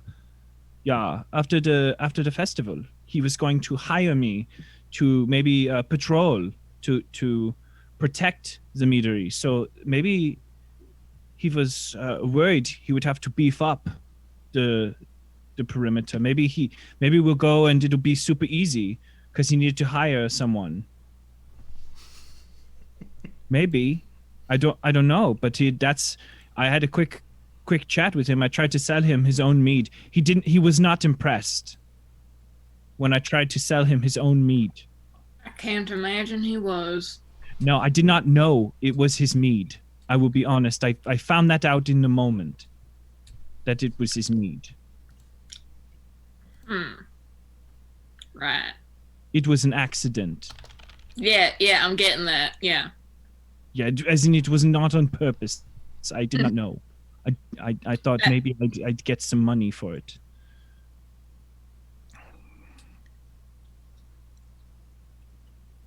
Interesting. So you excuse me, your name Ven was the name? Yes. Yes, you seem to be friends with the people who were giving us this suspicious quest. So maybe you have some more insight than the rest of us. Well, actually, tonight was the first time I've met those two. We both, I've spent some time at the Soulspire Academy, and both of them appear to. Donis Trent has studied there, and I believe the other based on the presence of the Phoenix pin. Was it a cloak or a pin? Both. Okay. Given the presence of the Phoenix cloak and pin, must have also studied the academy as well. So that's a bit of a produces a bit of familiarity for those of us who run into each other in the world. But we've never met before tonight. Oh, so you are also one of the book magic people? Yes, and he pulls his cloak back, and there's a Book magic. spell book kind of hanging from his belt. Oh, the book magic. I use the books for learning about religion and gods and history, but I've never used a spell book. That seems like it's hard. Is it hard? Well, it does take some time and training to learn how to do properly. That's very cool. Well, thank you. that you use words and pieces of things to fight and to study and to detect. Well, mostly study and detect of the list. Fighting is not something I try to avoid. Oh, I've seen someone set another person on fire with a piece of a bat. Yes, magic can be very dangerous and destructive, but that's an application that I do my best to avoid. Do you ever use a bat to try and set another person on fire? No, I can't say I have, no. Have you ever tried to set another person on fire with another type of animal? Not with any type of animal before, no. Have you ever tried to set anyone on fire while jumping through the air? I can't say that I have. I have. Ooh. Did you do it? Did it work? Did it work? Did it work? Did it work? You'll have to ask at another time. Oh, you're so coy. I'm really not. It was just like I really didn't want to tell the story right now. Okay. That seems like a missed opportunity for kinship. Pardon me. Right, it was an accident, okay? I was trying to do a cool flip, and I accidentally set my mentor on fire, okay? Oh, mentors hate when their proteges set them on fire. Yeah, they do. That is that's like day one stuff that you learn. More like day 357. Oh, goodness. That's a hard way to learn after so much time and friendship. Have you ever set anyone on fire, Dax? Not yet. Cool. Hey, Druck. Have you ever set anyone on fire? I've cooked a lot of meat. Ooh, that sounds very ominous. It sounds like he's being coy as well. Everyone's coy. Everyone's so coy. I've cooked a lot of meat. I've set things on fire.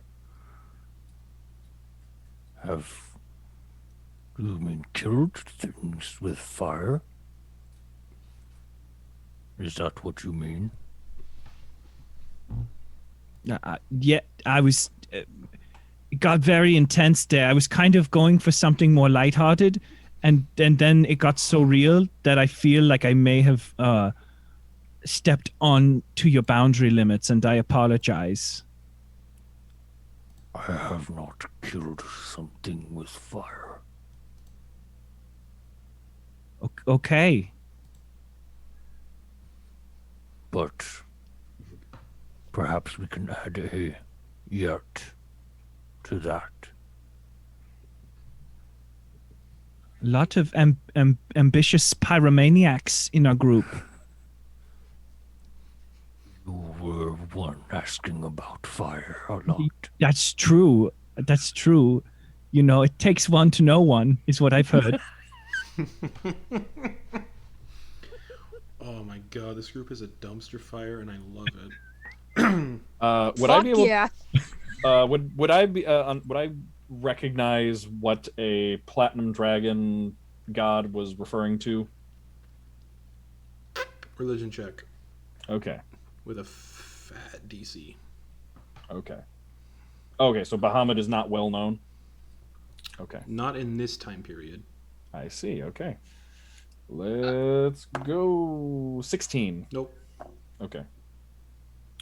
Are there any birds flying overhead? Like any crows or any owls out hunting? Bats.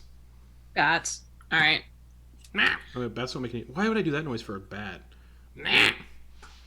They're weird looking bats. Oh. Bigger than normal.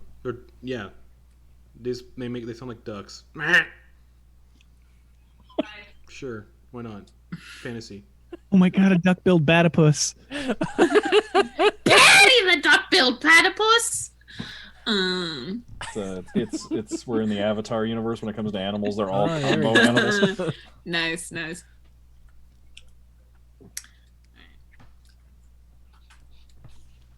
Cool. Well, after about an hour of these questions regarding have you burned fire, you all come to a large rectangular building. So it's 8 p.m. now, so it is dark now.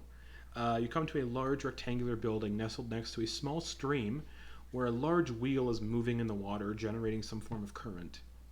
There's a large sign nestled near the road that reads Trask Meadery and shows the visage of Ildar Trask, the halfling you met at the feast. A small cobblestone path leads towards the building from the road, and the smell of honey is quite noticeable. Even from the road, amidst all this farmland, you can smell just honey. And the buzzing of bees. The building is made from grey brick and has a very well-made wood-paneled roof complete with chimney. To the sides of the meadery, you can make out numerous beehives and trees growing, which are mostly bearing apples at this time of year. Beyond this small orchard of apples, it's a field where large pumpkins are growing, clearly for the sole purposes of the pumpkin mead. No one appears to be currently at the meadery. Most of the staff, including Ildar, were most likely at the Harvest Festival. On the western side of the building appears to be a loading dock, but it's currently empty, and about 100 feet away near the orchard is a stable where you can see some horses wandering about.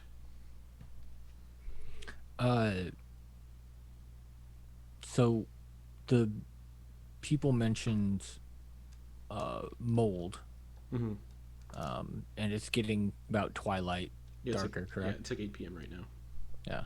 So that might imply that dark vision won't help them with certain things, because mold can be almost imperceptible if you can't see color. Yep. So Druck's going to light his lantern. Okay. His hooded lantern, and get that going. Okay. I will check around the house or the building and the water wheel. Okay. I'm gonna go have a chat with those horses over there. You're going to go speak to the horses. I mean, it's not technically speaking. Like, I can create a telepathic bond with them. Oh, you're going to use magic. Oh, I see. Yeah. I can also turn into one, but, like... If you didn't have a horse, no. Can you? Yeah. I'm trying to see what Like, similar level horse. It's not the war horse, but I can turn into a riding horse, I think. Draft horse, I think. I think. Yeah, I think you can turn into a riding horse. Awesome. Oh, Sweet. Kenna, you're one of those who uses animal magic. Yeah, I am. Wow, that is very cool. To use animal magic and nature magic. Wow. Wunderbar. I don't do so well with plants. I much prefer the animal part of my skill set.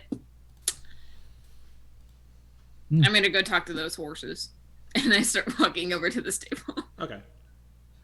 May I come with you? I've never seen nature magic. I've heard about it.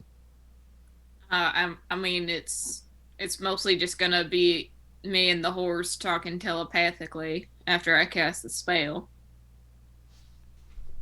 Okay, well then I suppose I would just have your back then. So no one can sneak on you. You know what, Quoin? I appreciate that. Let's go.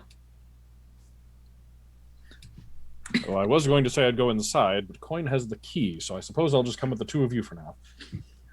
Yep. Oh, I'd forgotten that I had the key. Maybe that's where I best served.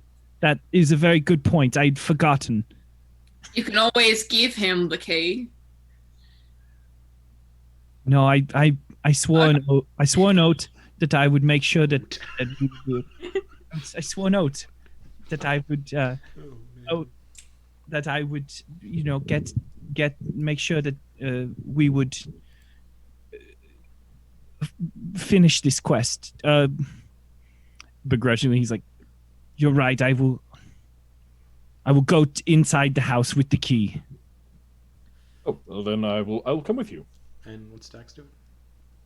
Dax is just like nodding, listening to Quoin go on about his oath, and just follows him silently towards the house. Okay, so 3 of you are going in. Can I go into the stables? Druck investigating the water wheel. We'll do that first.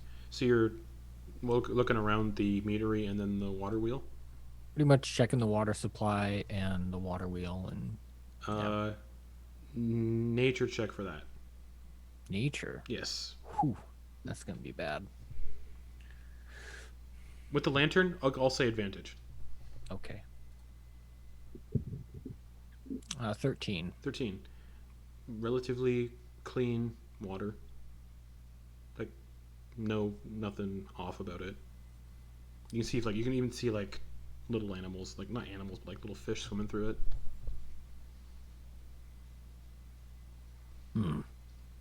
And actually, Also you can look see... around for tracks and Okay. things like that. You can also see these kind of bugs in the water called, what are they called? Nymphs? Water nymphs? I can't think of the name. But they generally only live in clean water. They don't live in dirty water. So it's clean water. Okay. Good sign. And no tracks. Just tracks from looks like halfling feet. So employees most likely. But nothing stands out. Okay. Yeah. He'll get to the back side of the house, do a check. Okay, in investigation. general. Investigation check.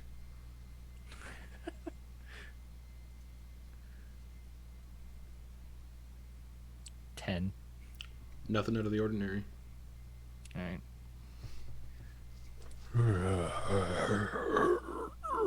And he's gonna curl up and take a nap Okay. back there where no one can see.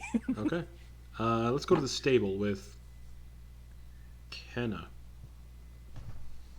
Yeah. So there's 3 horses. They're just kind of eating hay.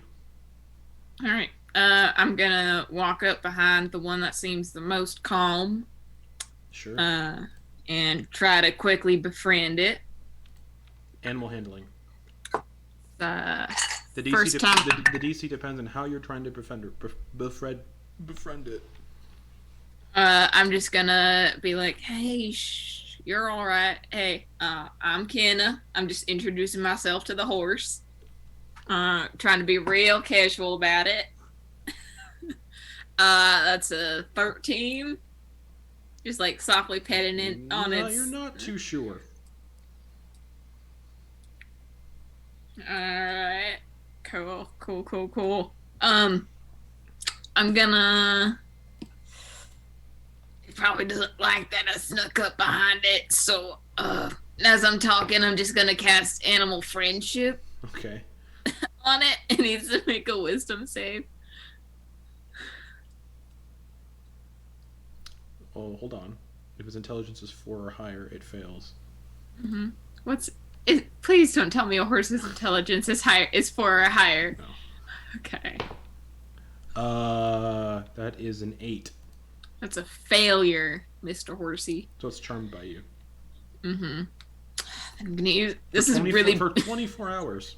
yeah. This is really bad spell slot management. But then I'm gonna cast Beast Bond on it. Just burn those spell slots. Let's go. Really burning them. I still got all my wild shapes. I plan on using them. Not to throw any shade at Brittany. I'm sorry. Ooh. Oh, Ooh. Nice. Oh, if we only had the spore druid to tell us about don't- gold. It's. I mean, I'm sorry. the other druid on the channel doesn't wild shape either. Hey, I know you're kidding. Brittany, I love you and I value your friendship. Okay, Yeah. cool. So, yeah. I can now. It can telepathically communicate simple emotions and concepts back to you. Okay. I'm gonna ask him, or I'm gonna ask the horse if it's seen any strangers recently, if it sensed anyone that made him uncomfortable in the past day or two. Yes. And you see a picture of yourself, like a vision of yourself. God, really? Oh man. Is anybody else? No. I mean, Nah. simple emotions and concepts. So, The emotion you would detect is no. Confusion. Okay. So Mm-hmm. I wish this was speak with animals. It'd be so much easier. Anyways, I don't have. It's a higher I spell, know, Justin. I know. Is it? It's like 2nd level, I think. Otherwise I would have prepared it. And that's lasts for 10 minutes. All right. Is it? And I can prepare it tomorrow. Wow. What? So what else do you want to ask this horse? Have you seen your the owner guy who looks like he's in charge? You know, like head of the pack, head of the herd. You seen him around recently? Any suspicious feelings in your gut? You get a sense no. All right. Like no suspicion. All right. Cool. Well, this was a bust. Yeah, All this right. is rough. And well, you have fun eating your hay. I'll be back for you on the way out. Goes back. I'm just eating gonna the hang hay. out with you a little bit. Okay, that brings us to the 3 entering the meadery. So Ven, Quoin, and Dax.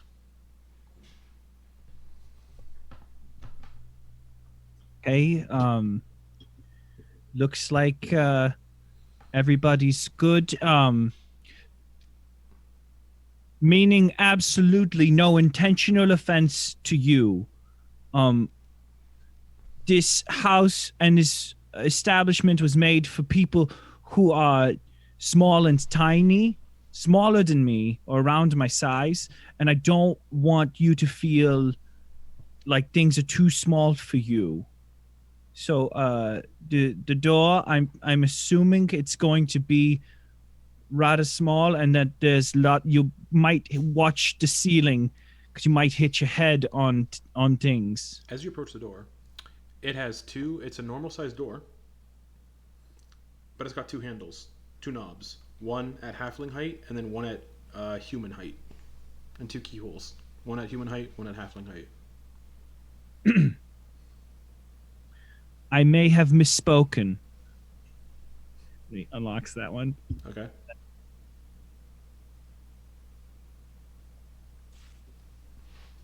With much effort, takes the key off. Does anybody want to open the other door? Oh, I can do that. Danke. Okay. Door's unlocked. My wand out just in case. Okay. All right. Quoin holds his hand out to receive the key again. Yes, there you go. Danke. What was that, Brittany? As Quoin gets the key back, you just see Dax just kind of put her hand out, and with her finger just kind of slowly pushes the door open from the top. Okay. Inside is the entryway to the meadery. There is a large desk with a series of tapped barrels behind it. There's a doorway on the left that leads into some sort of dining area, and a doorway on the right that leads into what appears to be a storage closet.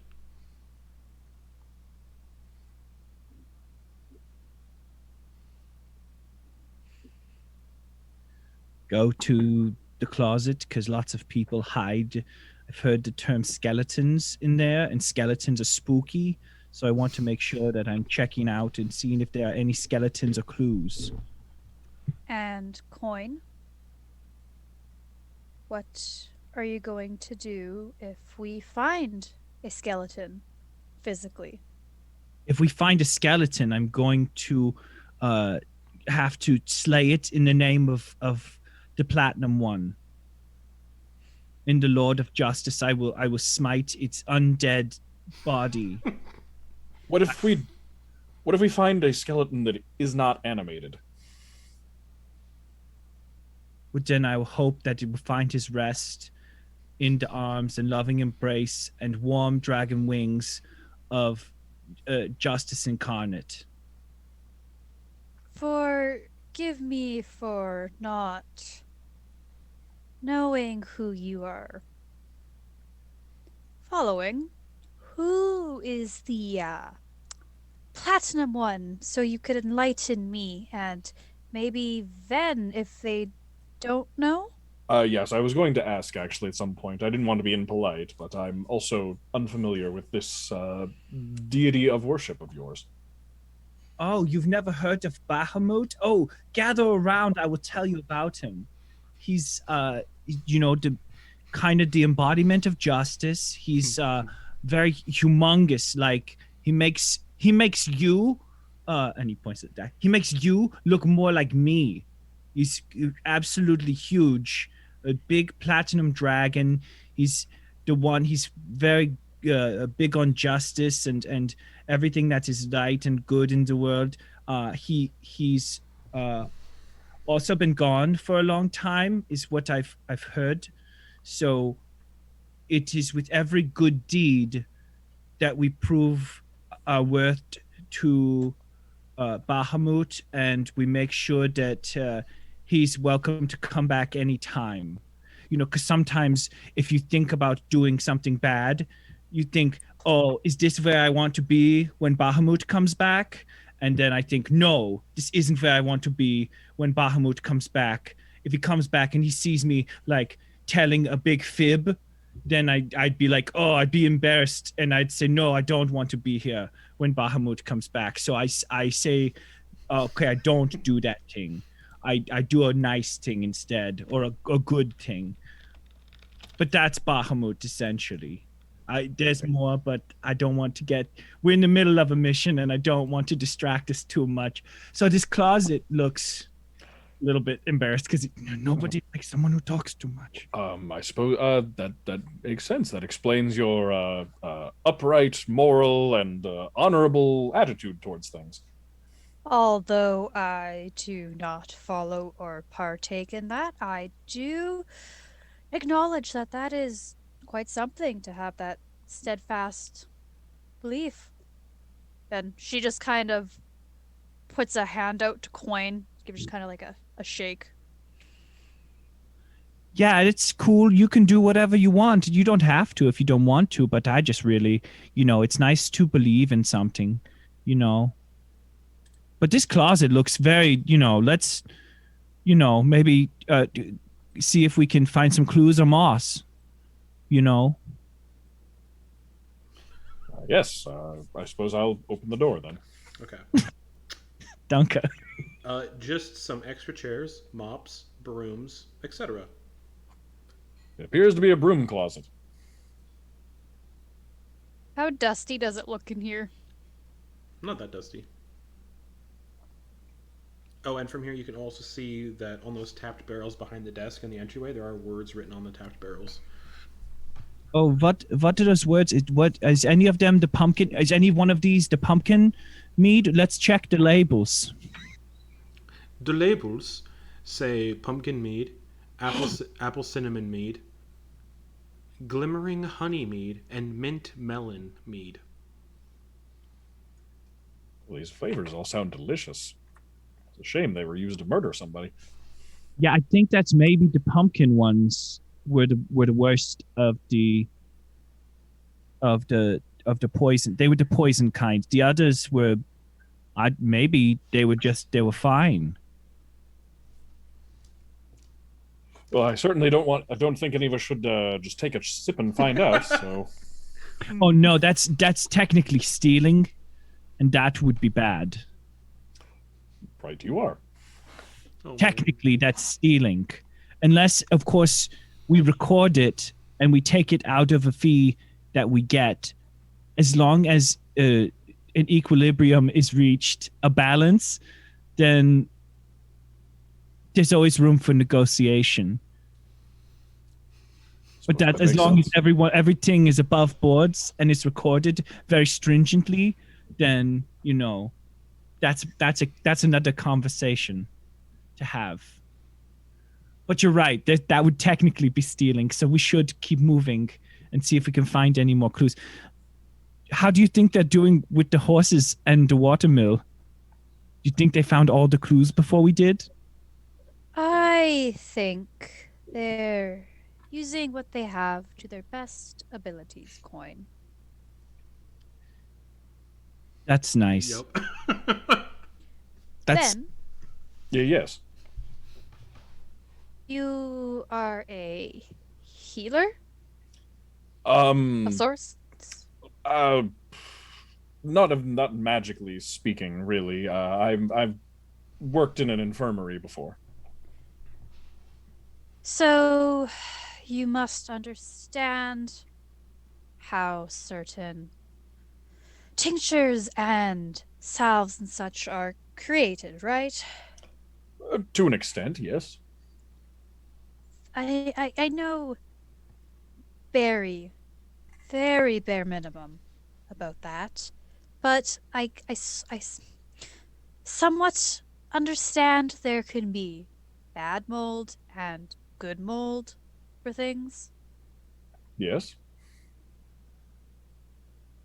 How would a bad mold grow in alcohol? Hmm.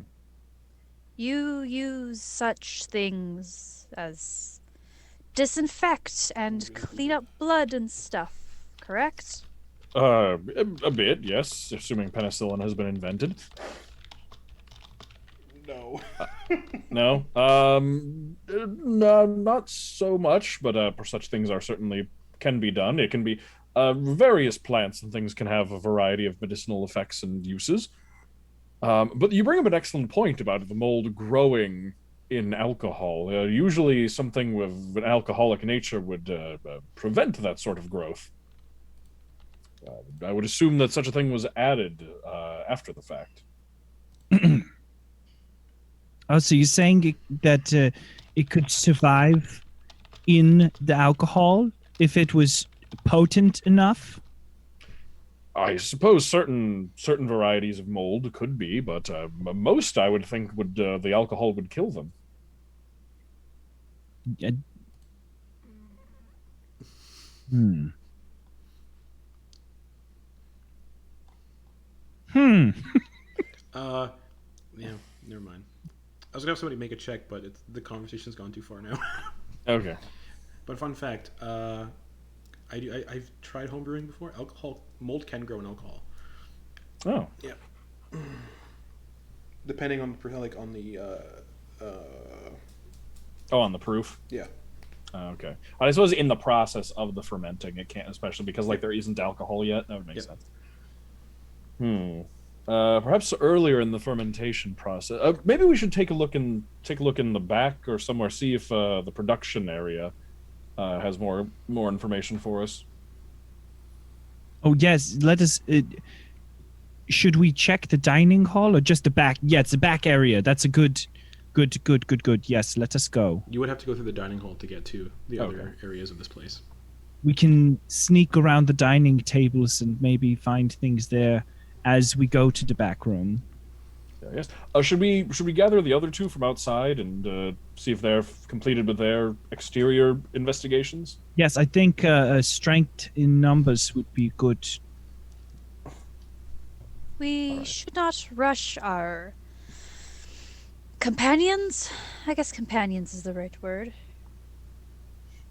That seems accurate to what our little fellowship has become. I could go and just see how they're doing, and if they've completed their investigations, invite them in.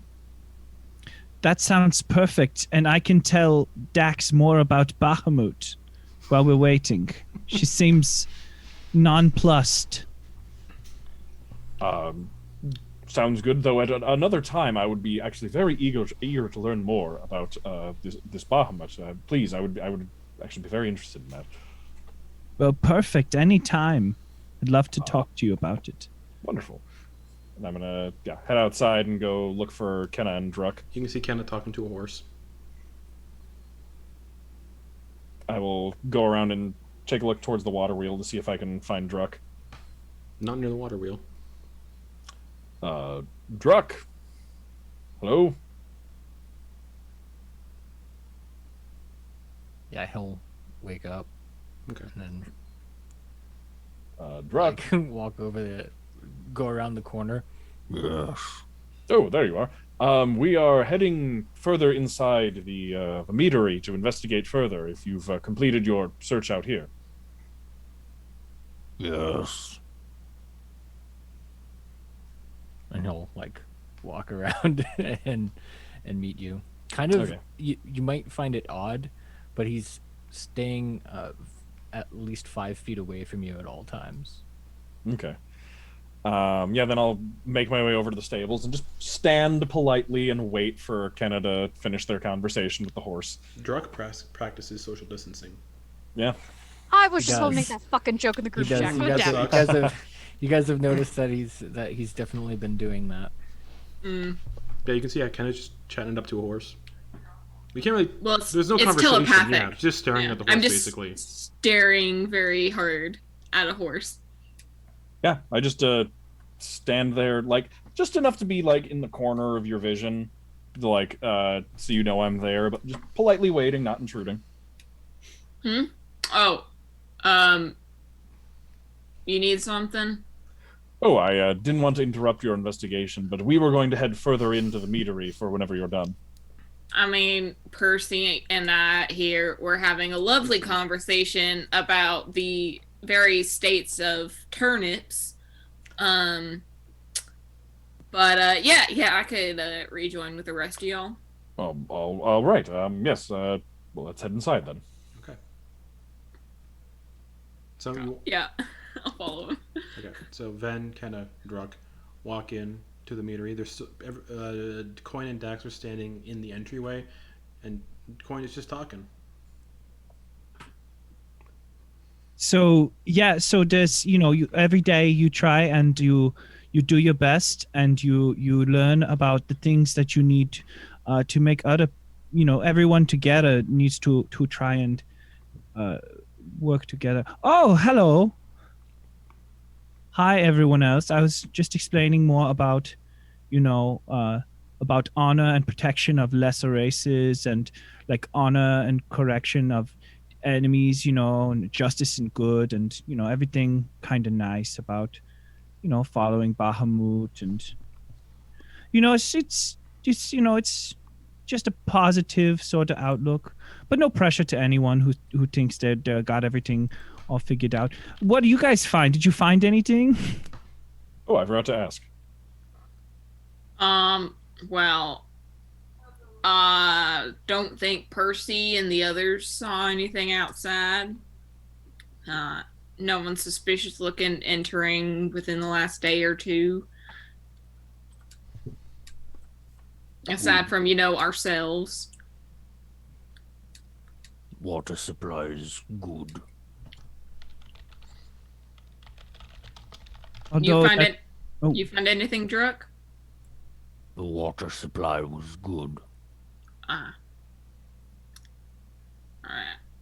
it's a bit of a good news, bad news situation for Eldar. Yeah. That's sort of the water's good, but the horses don't see anyone, nefarious. So there's a little bit of good news, bad news situation, sort of, for him.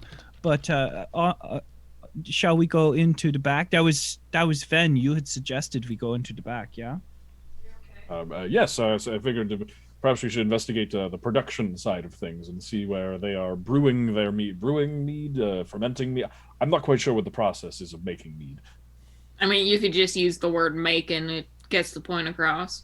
There we go, making the mead. Okay.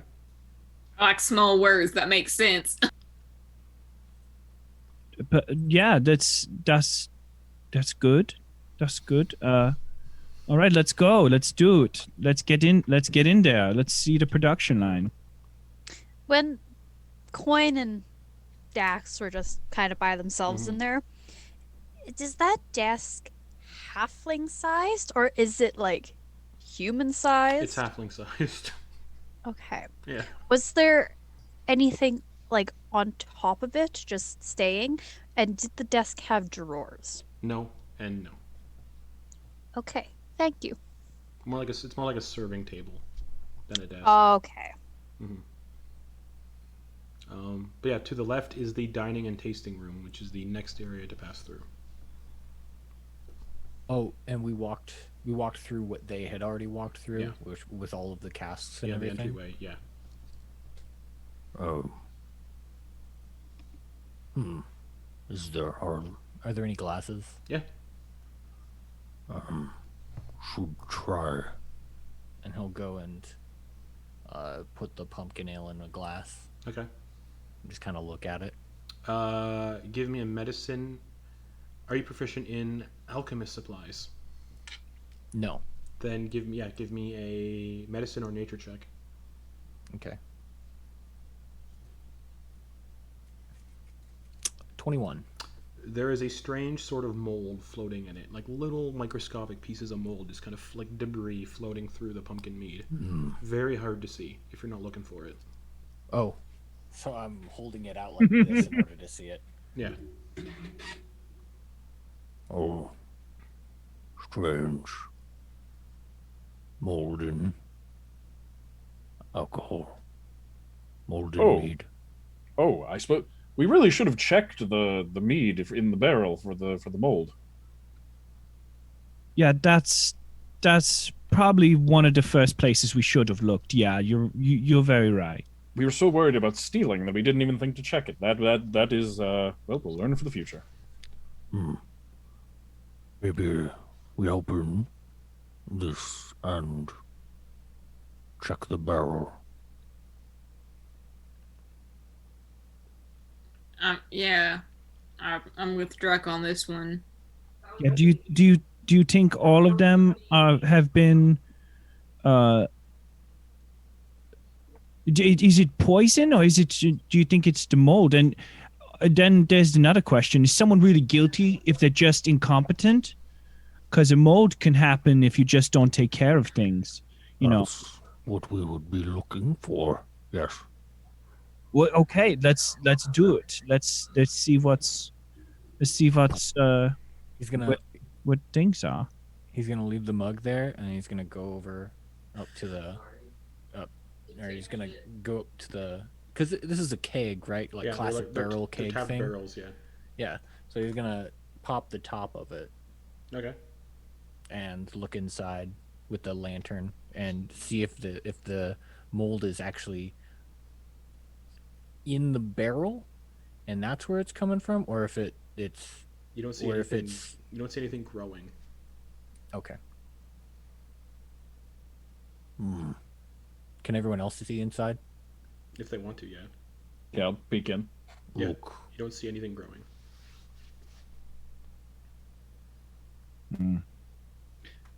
So the mold, then it was put into the pumpkin mead, and this was a new special type of mead. Yeah, it was important. It was the new hotness, as they say. No new hotness.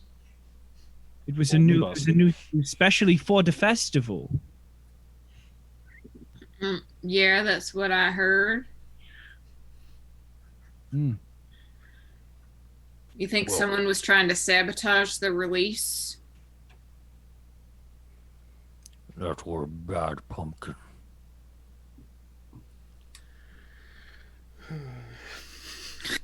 Does I- anyone know which pumpkins were used? I mean, I guess mead takes a while, so it could have been from last season's harvest. Maybe they were early harvest or sweet pumpkins that you grow earlier in the season. I don't know about farming. I've only ever lived in a city. Well, we won't learn anything else if we don't look. That's a good point. We should keep going, but we know one thing is that the mold is not growing in the barrels. It was put in there. So that's not a bad column. Another mark for guilty. So far I've got two guilty and one not so guilty. That's what I've got for how I'm keeping track I of it. like that that he's measuring this with like scales for balance. With Got a scales. pro con list. Yeah. Ooh. Ooh.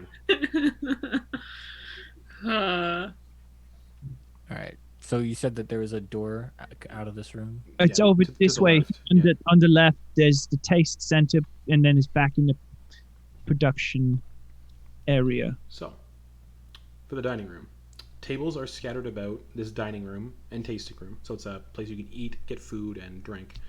And the walls are covered in, the tables are covered in well-made white linens, and each table is set with an unlit candle.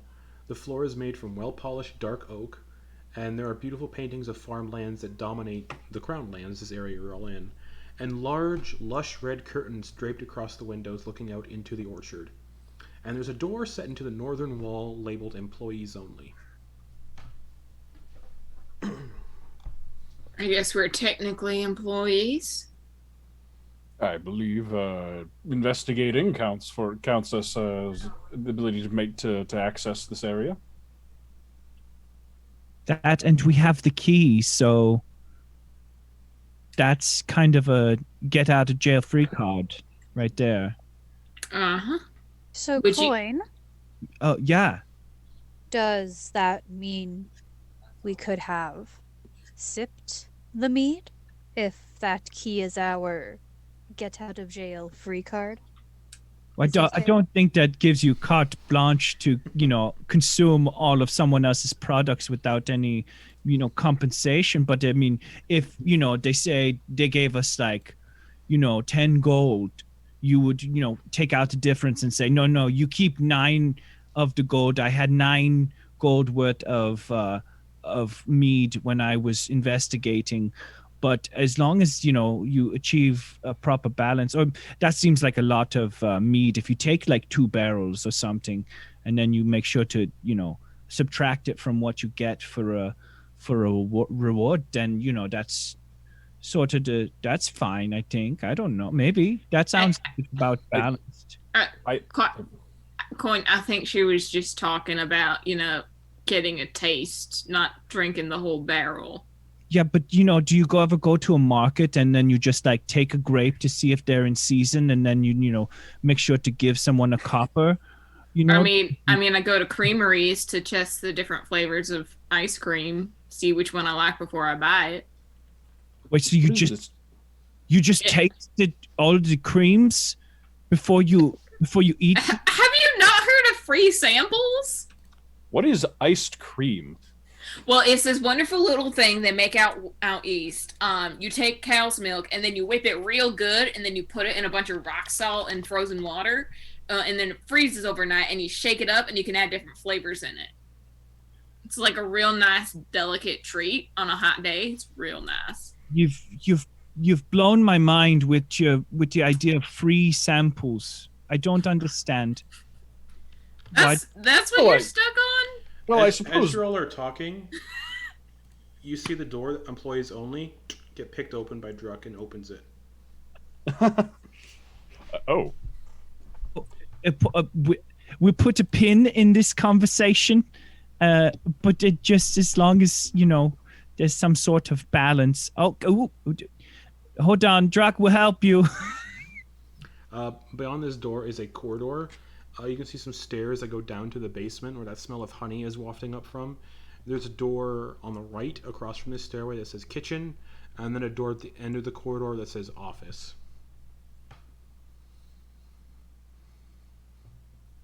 I'm gonna go check in there, and I'm pointing to the office door. Not the same lock that the key has that you guys have. We'll check pumpkins and maybe offers for, well, pumpkins for neglect, offers for conspiracy. Check the kitchen for some combination of the two.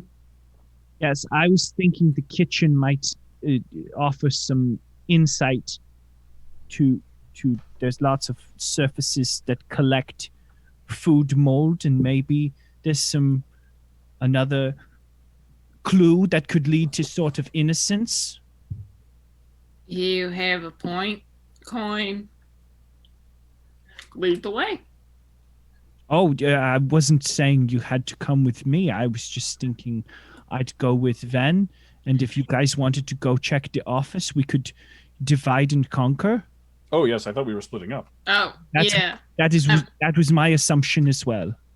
I would have yeah. actually said the office first, but since you took it, I would. All right. Well, What if on 3 everybody says which one they'd like to do more? Okay, All right. 1, 2, 3, kitchen. office. Chin. Cool. Go to All the boys want to go to the kitchen, I guess. I still got a little rogue in me. And Dax doesn't even say anything. It's funny. Just Mm-hmm.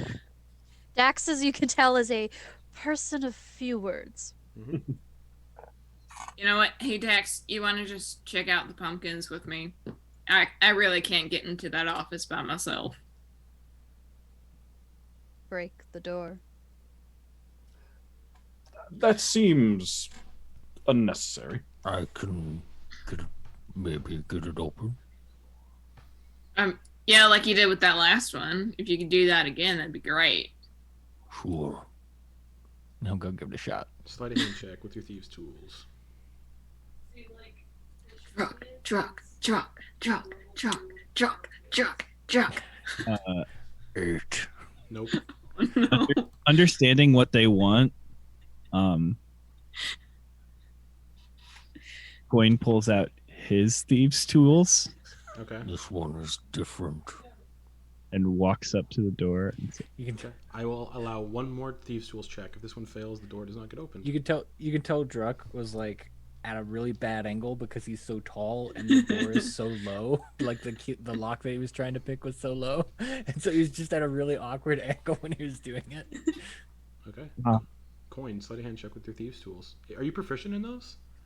yeah, I do have thieves. Okay, cool. I have thieves' tools.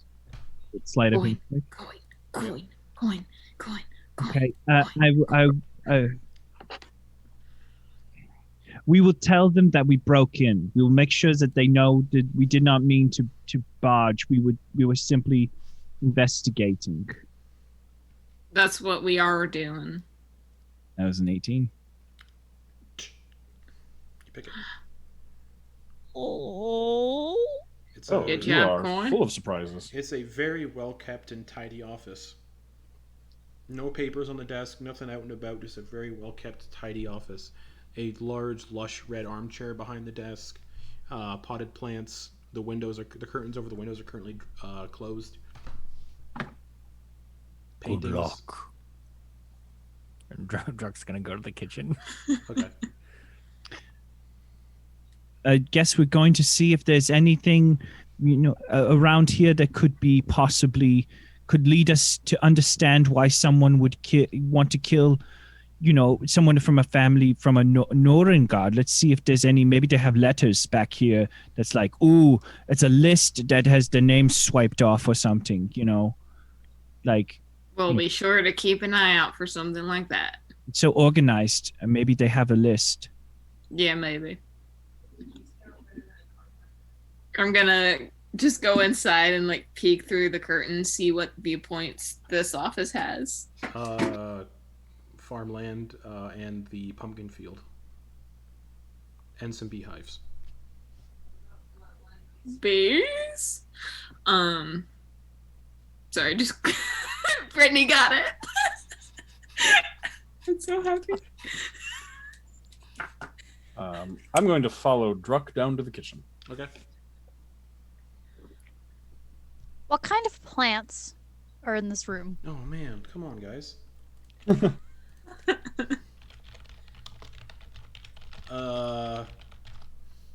They look like one Dax has seen before. Sure. Yep. Chrysanthemums. Oh, those are lovely. I read that book as a kid. Chrysanthemums are lovely. Does No, it? Are they any that I can't think of his name. Who has his garden on Coral Cove? Right, me neither at the top of my head. Does he have any chrysanthemums? Yes. Okay. These ones are fair. I've seen better. Just So you talking just see shit. her holding up the pot, just kind of grasps them, like, gently, just, like, pulls it out, and she's just like, haven't been watered correctly. Puts it back in the pot, puts it down. Okay. Better to underwater than overwater them, apparently. It's a lot harder to recover drowned plants than thirsty ones.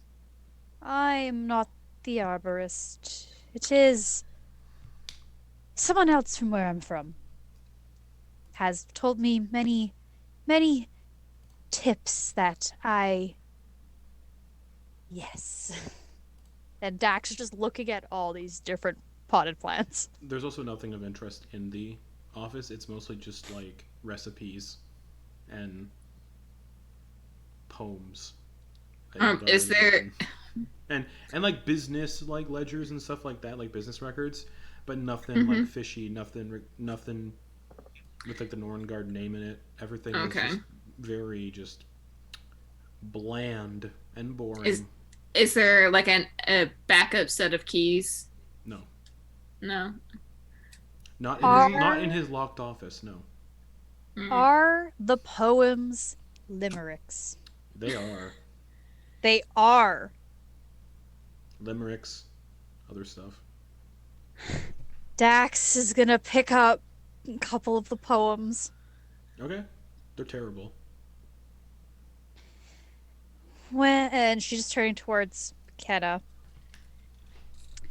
When me and Thranazart inquired about getting some prize-winning pumpkin seeds, the halfling there told us he tells his pumpkins limericks, which these are limericks. And they are not the best in prose, but maybe we need to do this to these pumpkins. Wait, you're telling me that he wrote poetry for his crops? That is correct. That is what he told me. So it seems to be a common theme. He cared so much for his pumpkins, you think he'd know how to water a plant. The pumpkins don't... Well, the pumpkins get you inebriated. The chrysanthemums, not so much. Not only if you try hard enough. There's sugar in, like, a basic compound of all plant life is sugars. So if you tried hard enough, you could turn anything into alcohol. If there's sugar in it. Have you done this personally? I mean, not well. I mean, I tried. Why did you fail then? I'm not good with plants. That makes two of us. Who's all going to the kitchens again? I mean, we'll probably make our way after Okay. the limerick. Okay. Yeah, the kitchens are just your standard kitchen fare: pots, pans, herbs, pantry. We must find a pumpkin. No pumpkins.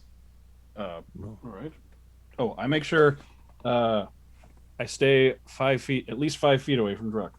Okay. Yeah. Again, nothing of interest in the kitchen either. All right. Well, this is turning up very few leads. Perhaps we turn the leaves of the crops. There was also stairs leading down that smelled of honey in the corridor, just so everyone remembers. Oh, I thought that was the kitchen. Nope, those are the stairs leading down. Oh, Okay. yeah. Adjacent those stairs was the kitchen. Oh, okay. Mm-hmm. Pardon. Oh, sorry. Oh, no, you're good. I was just going to say, shall we go downstairs to the honey smell? Seems like a good idea. Yes. And you guys, okay. All right, I will lock up the office after everyone is out. You don't have the key. There's no knob or nothing there. There's only the key is the way. Okay, can I attempt to lock it with my toolkit? Oh, this breaks my heart. I'm going to write a note. Okay. I'm going to say, nothing was touched except for my heart by your poetry. Thank Okay. you so much.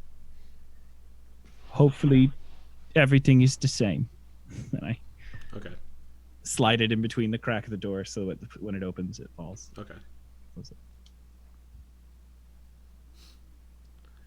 Before you sits a set of rickety old cobweb-dusted stairs, descending downwards into what smells like the brewery. The smell of roasting grains, honey, and yeast is quite potent, but there's also something else in the air, but you can't place it.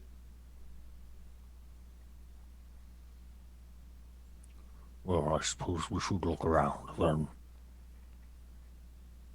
Lantern out. Okay. Just looking. As you make your way down the stairs, they creak and groan as you descend.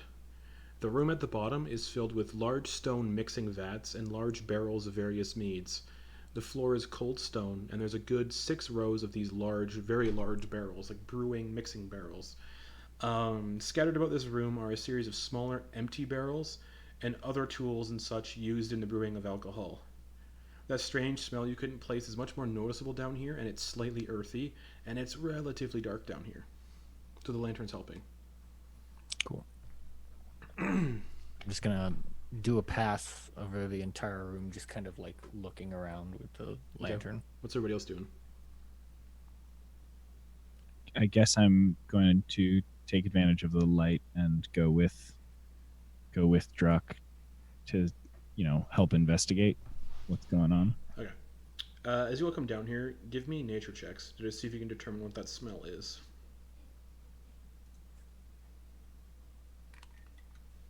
11. 11? I can't tell. 19 for. Okay. 19? 17. 17? 6. You can't tell either. 6. So, Quoin and Kenna, that is a very faint smell of mildew and mold. Can I tell where it's coming from? As you kind of see Druck passing by with a lantern, it's coming from one of the larger barrels. What does the label on this barrel say? Can I read it? It doesn't have a label. Can I try to pry it open with a crowbar? I think I have a cannot crowbar. pry it open because these are very large barrels. You'd have to climb up. There's like little ladders on the side. Oh, so it's like a vat. Yeah, that go up to the top, and the tops are open. So And they're being can mixed. Dax They're being just mixed. like They're look being in? mixed by like very old, not like machine work, and you can kind of tell that windmill outside is what's powering this contraption that's mixing these barrels. Oh, sorry. It does have a lid on top, and the mixing Okay. bit goes through the lid, and then is mixing the inside. Okay. What do you see? Yeah. Can I I see heard Dax anything? is going up to look at it. That's why I Okay. asked. Gotcha. Yeah, what's happening? Like, Right. what's Dax doing? Right? Dax said she was going up to look at it. I asked if I, from like the height of it, can like she just see No. over it, No. or she has to. You have to climb up. Goliaths aren't What that is- big. Well, why are we stopping at this barrel? What's special about this one? Kenna and Druck. Under the large... Oh, they are marked. Sorry. Oops. Under the large brewing barrel marked pumpkin mead is a hole. The hole is about 10 feet wide and around 20 feet deep. The hole appears to have been made by tools, and you can see where pythons have been placed into the stone, serving as crude handholds down into the hole. The interior of the hole is covered in small patches of turquoise-colored, shimmering mold, and some of these mold spores are also growing from the bottom of the barrel from a small crack where mead drips down into the hole. Is the hole big enough that the vat might fall into No, it, no. or is it It's like big enough off for center? it's big enough for people, not for the barrel. Well, that's certainly interesting. It's definitely Is there- it's a handmade tunnel, like a handmade hole. I'm guessing So if you you're not. What's up? I'm guessing if you're not shining a light on it, it's like you wouldn't notice it. Yeah, basically. Okay. Could I get the sense that people may have tracked this mold that lines the walls in and out? That's up to you to decide. Is there are there any mold footprints? Nope. Okay. Perhaps And- we should go down and investigate. You all can hear a weird gurgling coming from inside the barrel. It's very faint, but now that you're this close, you can hear it. Actually, no, only Druck can hear it with that passive perception. So only Druck can hear the gurgling coming from inside the barrel. You guys would see Druck's ears kind of twitch a little bit, and he's gonna go up to the top of the thing and then try to take the lid off the. Strength athletics check. Okay. Really just struggling tonight. 9. Nope. You try. It's kind of heavy. You guess that's more than multiple employees lift these lids up at a time.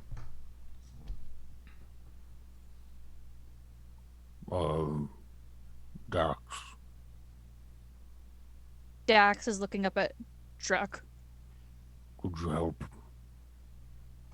and going up there. All right. Try Athletics to lift it check. up. Is Druck helping? Okay. Oh, yeah. With advantage though, Dax. With an advantage, that is a 19. 19. As you two lift the lid of this barrel of pumpkin mead, a cluster of turquoise-colored spores puff into the air a little bit, and there's a loud gurgling noise coming from what appears to be a large cluster of turquoise fungus, about 6 feet around, and mold floating in the midst of this mead, and secreting spores and mold into the liquid. I need Dax and Druck to make a con save as they open the barrel. Ooh. Okay, not bad. Okay, what'd you get? 17. You're fine. 15. You're both fine. You both kind of pull away as the spores kind of...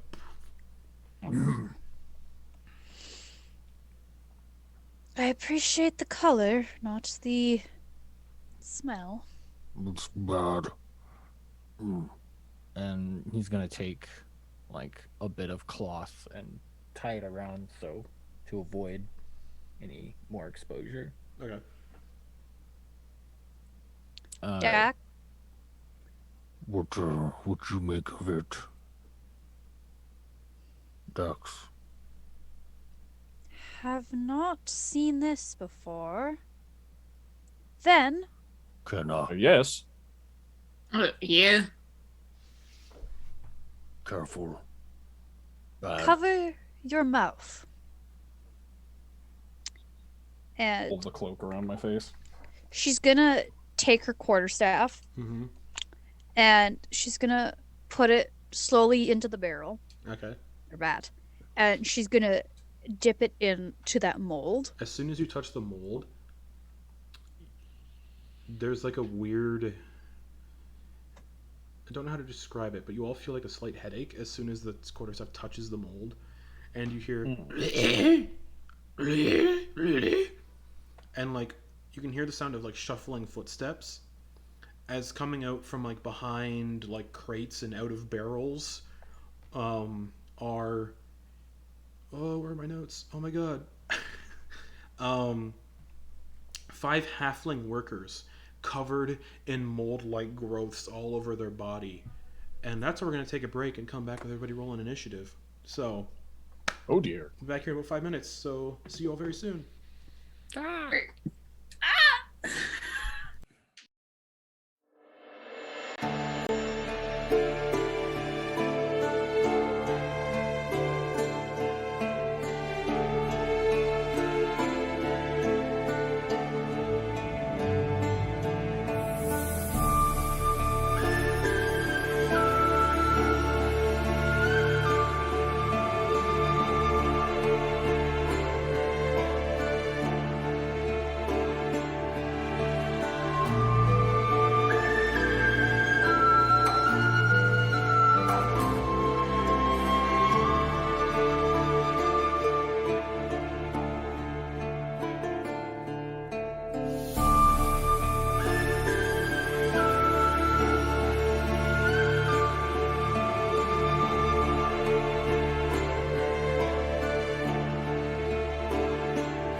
Hello, everybody. We're starting this with initiative. Everyone's rolled initiative as 5 mold-covered halflings start coming out of barrels and boxes and just out of the wet works of this brewery. And Druck, you're up first. You're on top of the barrel. There's 5 halflings just kind of covered in mold, just walking out of places. Do they look dead? Yes. Okay. Changes some things. Yeah. All right. Yeah. There's like mold like growing out of their like eye sockets, and their heads just kind of like split open, and there's like mold growing out of their head. Cool. I'm going to, I guess, if there's a place to do it, I'm going to bonus action hide if that's possible. You could hide in a barrel, or run around and hide behind a barrel. Yeah. Basically, where you're up on top, the hiding places would be inside barrels, but if you went down into the ground, you could hide behind a barrel. Inside the barrels is where the mold is, though. Yes. So no. Okay. Yeah, I'll go around and Okay. try to juke some undead. Stealth check. Okay. 24. Yeah. And then I will pop out and yeah, fire at one of the are there any close to Ven or Kenna right now? About 15 feet away. But the people who's in front? Like who's closest to them? Kenna, Ven, Quoin. Okay. Cool. I'll just shoot the ones that are closest to Okay. the people in the front. All right. Fire. Oh, I should roll again. Oops. Why? You already rolled. It says 25 to hit. Yeah, but I have advantage. Oh, right. So that's 25 to hit. And then ooh, max damage for that, and You don't need to roll sneak attack. They're dead. okay, cool. They're just... And as they hit the ground, their body just collapses into nothingness and just spores. Just... They're dead. That's horrifying. They're undead. But that one's dead. Oh, that's my turn. Okay, Dax. You're up top on the barrel, top of the barrel still. Closest one is... Now the closest one is 20 feet away. Gonna get down from the barrel. Are you jumping off or climbing down the ladder? Climbing down the ladder will use about 10 feet of movement. Oh yeah, she'll fucking like you know like a slide down the ladder. Okay. Just like flavor wise, he's just Okay. like So And- that's 10 feet of movement. 10 feet.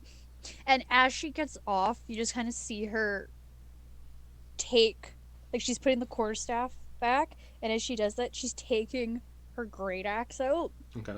and she's running towards the nearest spore-covered halfling. Okay, go for it. And just whoosh. Are you bonus action raging?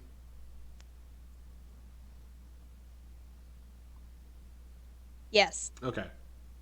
Woo! Oh, it's been a while. So +3 to attack rolls. +3 No, to damage rolls. That's right. to damage. Mm-hmm. The rage bonus is the damage. I think it's on 2 first Nat 20. Nice. Yeah.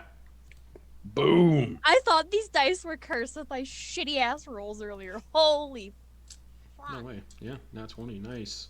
My first nat 20 of the campaign. Ash is proud. Yeah, she's proud. Okay, so Ash versus Dex. 5 and the 6. So 17th level versus 2nd level. I think he's. I 14. don't know if he counts as just 17th level at this point. He's a little. Yeah. do I add the Yes. So it'd be the plus plus 6. 4 twice? It'd be yeah. For the rage, you'd add that twice. Okay. So it is. I didn't mean to click that roll. I was trying to open the thingy. Yeah. 6, 7, 8, 9, 10, 11, 12, 13, 14, 15. 16, 17, 18. That's 19 damage. Okay. As you get within melee range, you just decimate this one. Con save as you kill it, and the spores go. That's valid. That's bad. 13. 13 succeeds. So just and you inhale the spores, but yeah, they don't do anything to you. Anything else? She's kind Bonus of like action. shakes her head. She turns to face the direction of the next closest one. Okay, that Like, one she's is getting 10 feet away ready. from you. Okay. Yeah. Cool. That brings us to Kenna. There are 3 of these little mold covered halflings left. The closest one is 20. The closest one is now. Yeah, the closest one's 20 feet away. At this point, because the other 2 that were close are dead now. I don't think if I wild shape, I'm gonna have a chance to attack in my wild shape form. So I'm gonna toll the dead. I need a wisdom save from the one closest to me. 10. That's a failure. So a D8. D8 of Oh, wait, no. necrotic. Yeah, because it Wait. hasn't taken any damage, so it's a D8. Yeah. I might have just messed up because they're undead, but that's 5 necrotic damage. Looks like it takes the full amount. Awesome. Sick. Some of the mold kind of like there's like a crack in the skull as you do it, and just more mold like pushes out of the crack. Awesome. Ew. And then I was looking at the ghostly guide, and both of them are under the bonus action section. Yeah, but it's an action to summon it. Okay, never mind then. It's just it's a bonus action to make it do that thing. Yes. Cool. Great. Thank you for the clarification. That is Okay. all for my turn. All right, Ven. All the spores that rolled good on their initiative are dead. So Ven. I'm 2 gonna. left. 3 left. Sorry. Ven is gonna take his wand and then twirl it around himself and say the words "Arcanum Tutela," and is gonna cast Mage Armor on himself. Okay. And then, do all of the vats have ladders on them? Yes. Every single Okay. 1. 10 feet of movement What? to get up them. Yeah, he's gonna go over to one that is not the mold-filled one, Okay. and is gonna climb up on top of it to get a better Do you have vantage a climbing? point. Oh, it's a. Yeah, I don't know. Ladders don't count climbing speeds. Yeah, 10 feet of movement to climb up. Yeah, I mean, I use whatever I need. Okay, yeah, I'm you get staying top. up there, so Get up top. and that's my turn. Okay. That's going to bring us to the one that got told the dead. They're real slow, so it moves 15 feet towards Dax, because it can reach Dax, because Dax is 20 feet away and has 5 feet reach, so it's going to move 15 feet. And then just go to like, just hit Dax with its weird mold-covered arms. Come on, baby. 13 to hit. It just goes to punch her, just gets her right in the shin, and just like looks at it, and Dax just looking down at this thing like, Quoin.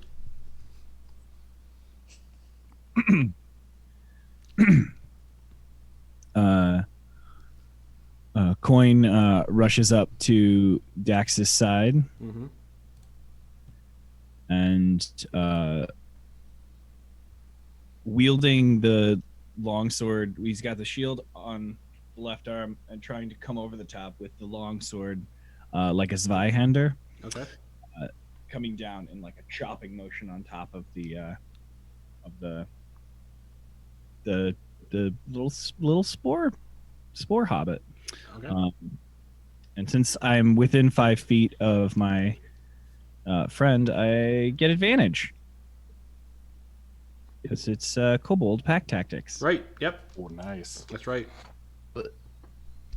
Pack tactics doesn't count if there's an enemy nearby. So he gets What? back. He gets.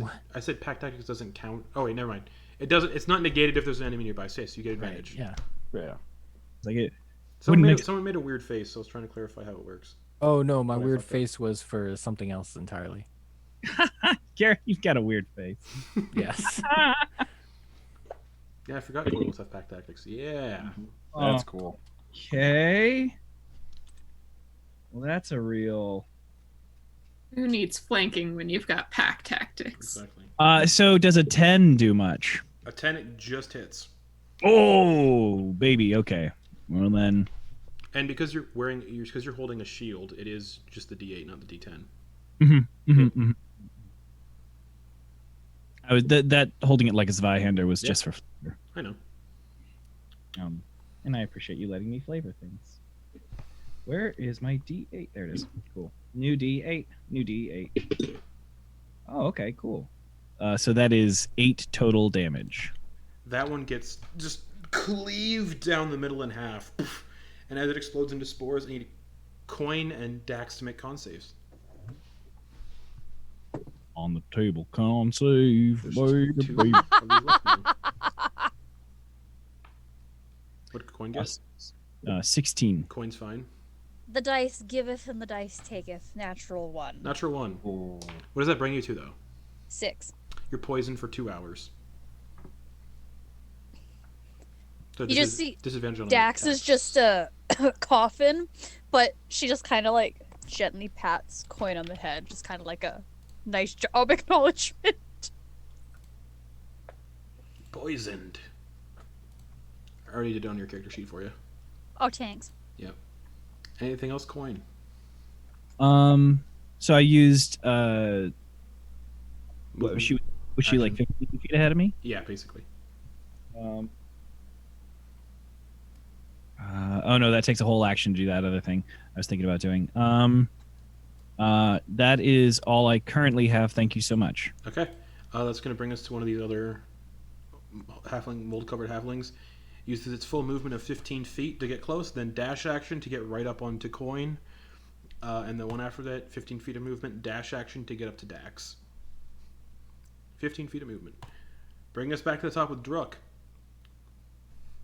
If you want to hide again, it's another stealth check. First, he's gonna say, Get away from them. and then he's gonna bonus action hide. Okay.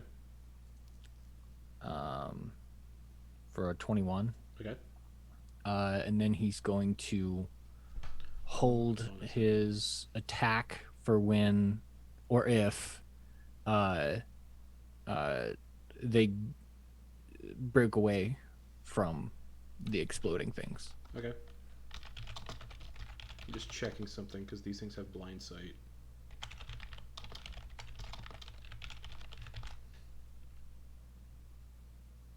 Okay, cool. Dex. 2 left. 1 in front of you, 1 in front of Quoin. As she's coughing, just pats Quoin, just raises her arms up, and then just down on the one in front of her. With disadvantage because you're poisoned.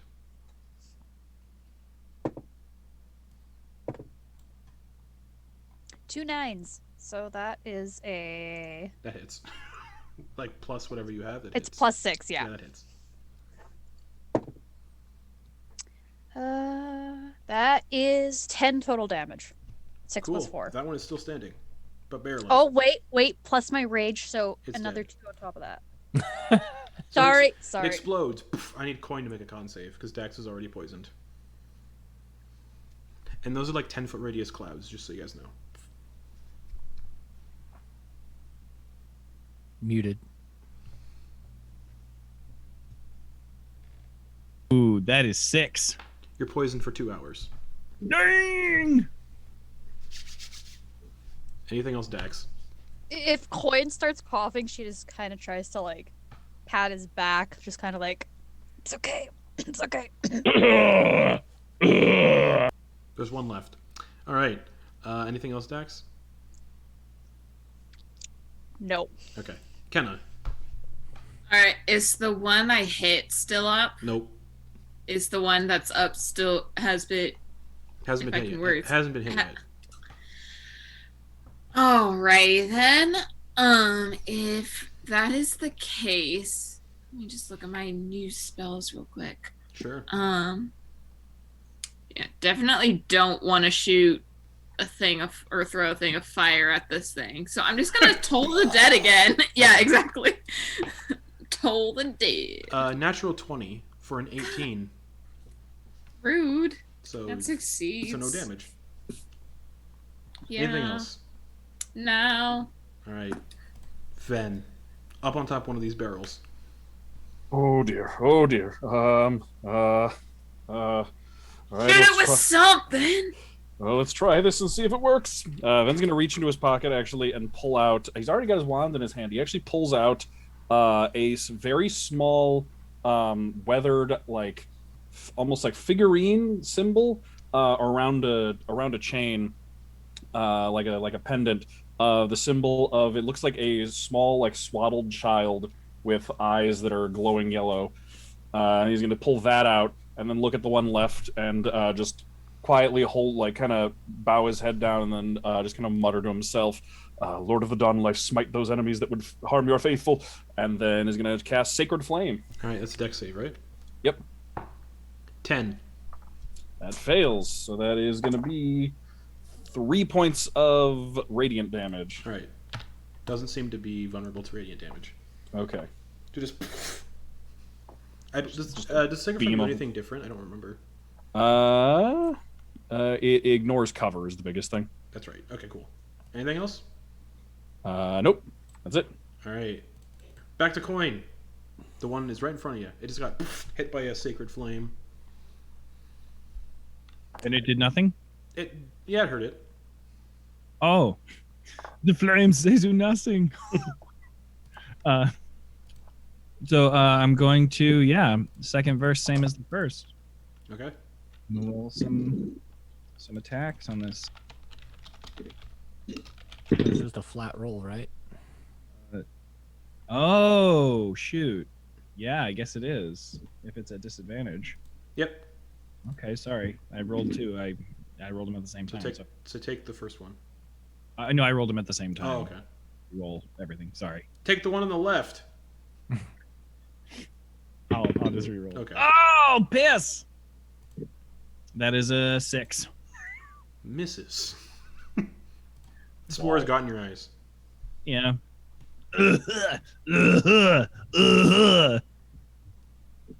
That ends my turn. Okay. Unless I actually... oh, no, if I walk away, I invite Attack opportunity attack, don't I? Mhm. He did say get away. Like it's gonna hit you. He did say get away, so I'm going to try and follow what he said and take Attack of opportunity. 10 steps back. 19 to hit That does hit me. for 3 bludgeoning damage, All right. and you get away, meaning Druxel held action. Mm-hmm.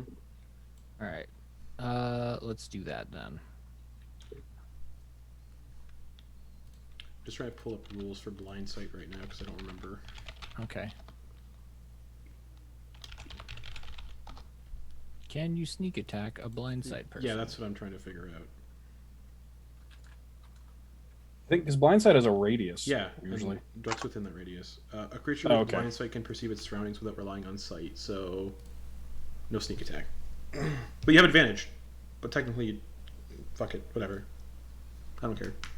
Wait, but if you have advantage, then you get it through that. Yeah, I'm just trying to think because blind sight would take like wouldn't be able to hide. Whatever. You get advantage. Okie doke. Dirty 20. Yeah, hits. All right.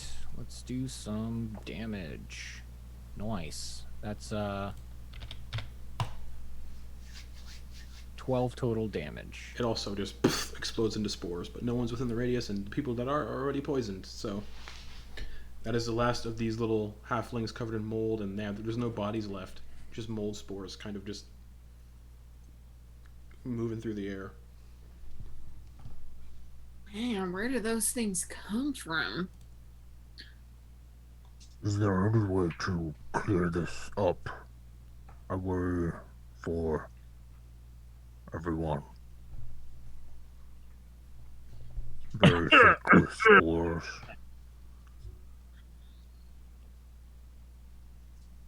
I mean, I don't know what I can do to help.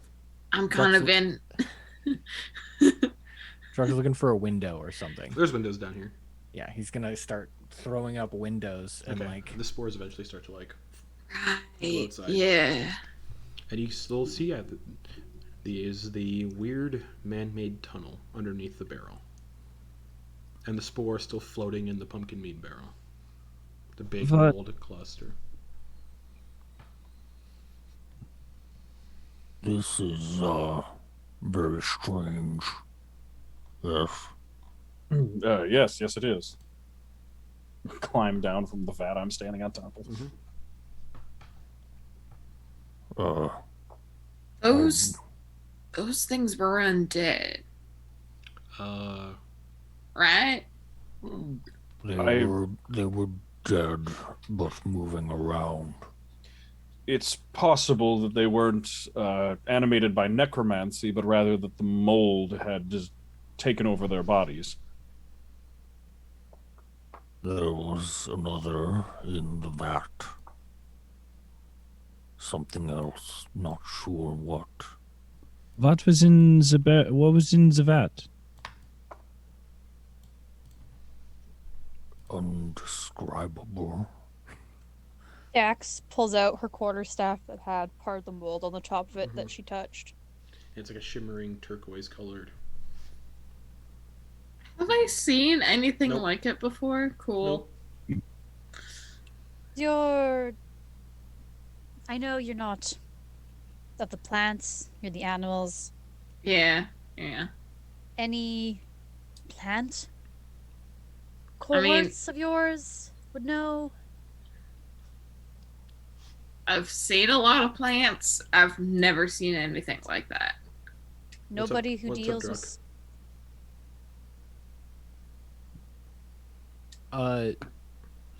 I'm sorry to do any of that, but looking at the general environment, I got a little confused during the description. Are we inclined to believe that the mold is generating from that pod in the keg, or is it coming up from this hole? Okay, so we couldn't tell that just by looking at it. No. Yeah, it seems like there is a bundle there's like a clump of it in the vat, but then also Yeah. it seems like it may originate from below the vat. Yeah, but I wasn't sure because from the description, there's a hole in the vat, and There's is a that crack. dripping the mold? Yes. Huh? There's a crack in the bottom of the barrel. Yeah. And whether that could be both how it got down, or it could also be how the mold got up. And there is a handmade tunnel underneath the barrel as well. Yeah. We should perhaps investigate this tunnel. First, are all of you all right? I noticed some of you inhaled some of the spores. Well, we'll live. All right. Are you sure? We don't need to go back into the city for anything. No, we need to find out if it's we've got a mission, and we need to finish the mission and find out what we can about the guilty or not guilty. I think there's a lot of evidence for guilty, but we should make sure down below the vat, unless there's something in the vat you guys think we can do. Yes, not sure why it would infect his workers, but I'll go down first. Okay. All right. So the handholds are made from pythons, so they've been hammered into the wall. Descending down these pythons, you find yourself standing in a handmade tunnel that seems to stretch towards the west. The tunnel is about 6 feet tall, 5 feet wide, dark, and appears to stretch for a distance. At the bottom of this hole, you can see footprints in the dirt and dust from the worked stone, and these footprints are also headed west.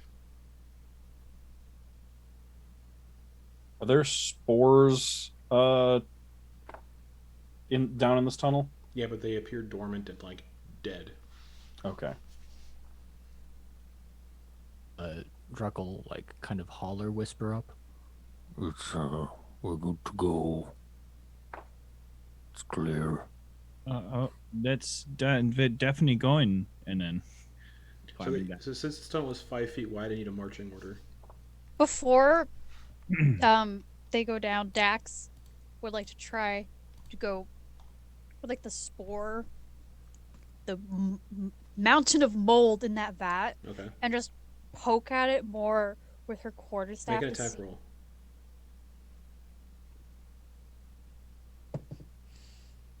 Ah. And you're no longer raging. Yeah, yeah. 14, 15, 16, 17. That hits.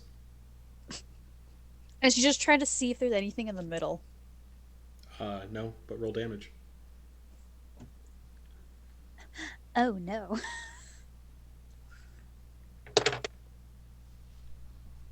Six plus 4. Wow. You hit it with the quarterstaff, and that cluster breaks off and just sinks and like disperses spores and more spores into the mead, and that big cluster just breaks apart and just settles in the mead. And it sends it like a little puff of yellow spores when you hit it. Just Different to the spores that hit us from the halflings? yes. Dax is gonna sniff the air. Okay, nothing happens. Oh wait, hold on. She's like, does it smell like honey or anything? Like Hold she's on, thinking, what's in the... Hold on. Brittany, no. You're past this. You're not Leah anymore. Stop doing it. I'm hardy. We'll see. Oh fuck. You're already poisoned. Give me Also, the only one still up here.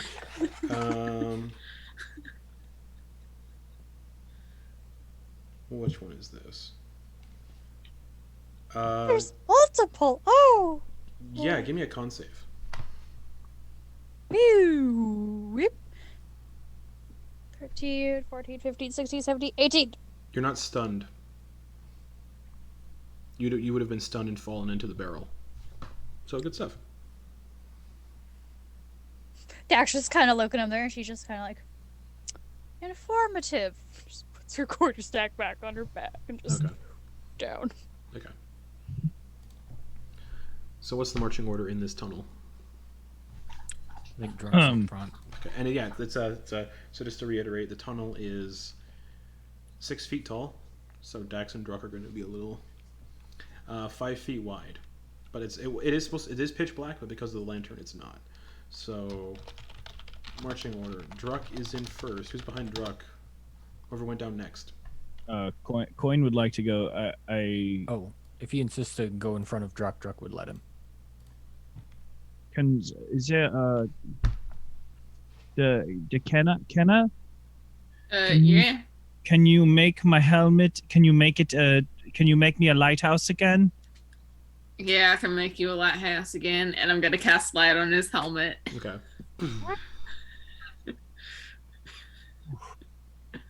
It's bright, but it's good. Yeah. Stands up front so you can. Okay, so Quoin is in front then? Yeah. Okay, who's behind Quoin? Druck?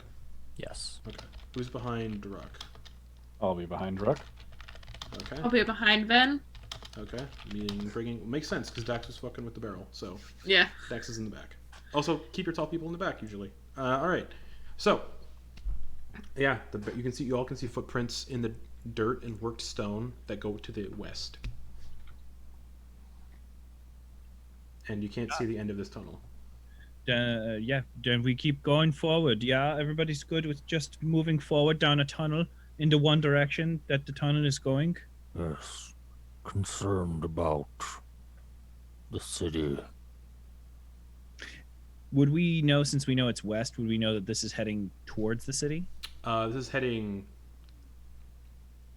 more to the village of Canlaith, near the lake. Okay, so not the one that's 80 miles away, and it's not that way. So it's a third different city. Yeah, you're going to the west. The city that's 80 miles away was to the south. Great, awesome. So you're going, yeah. If you guys look at the map that I posted, Yep. yeah, you're gonna be like technically, you're going towards the lake when you go west. Okay. So, as you all start proceeding west through this tunnel into darkness, that's where we're gonna end the session for the week. Yay! Boom. No one died. Why did I say that? And, No one died this Died episode. yet. But we'll pick up here next week with you all continuing the investigation. So, Woo. thanks for watching, everybody. We'll be back here tomorrow with Rhyme of the Frost Maiden. So, good night, everybody. Bye. Good night.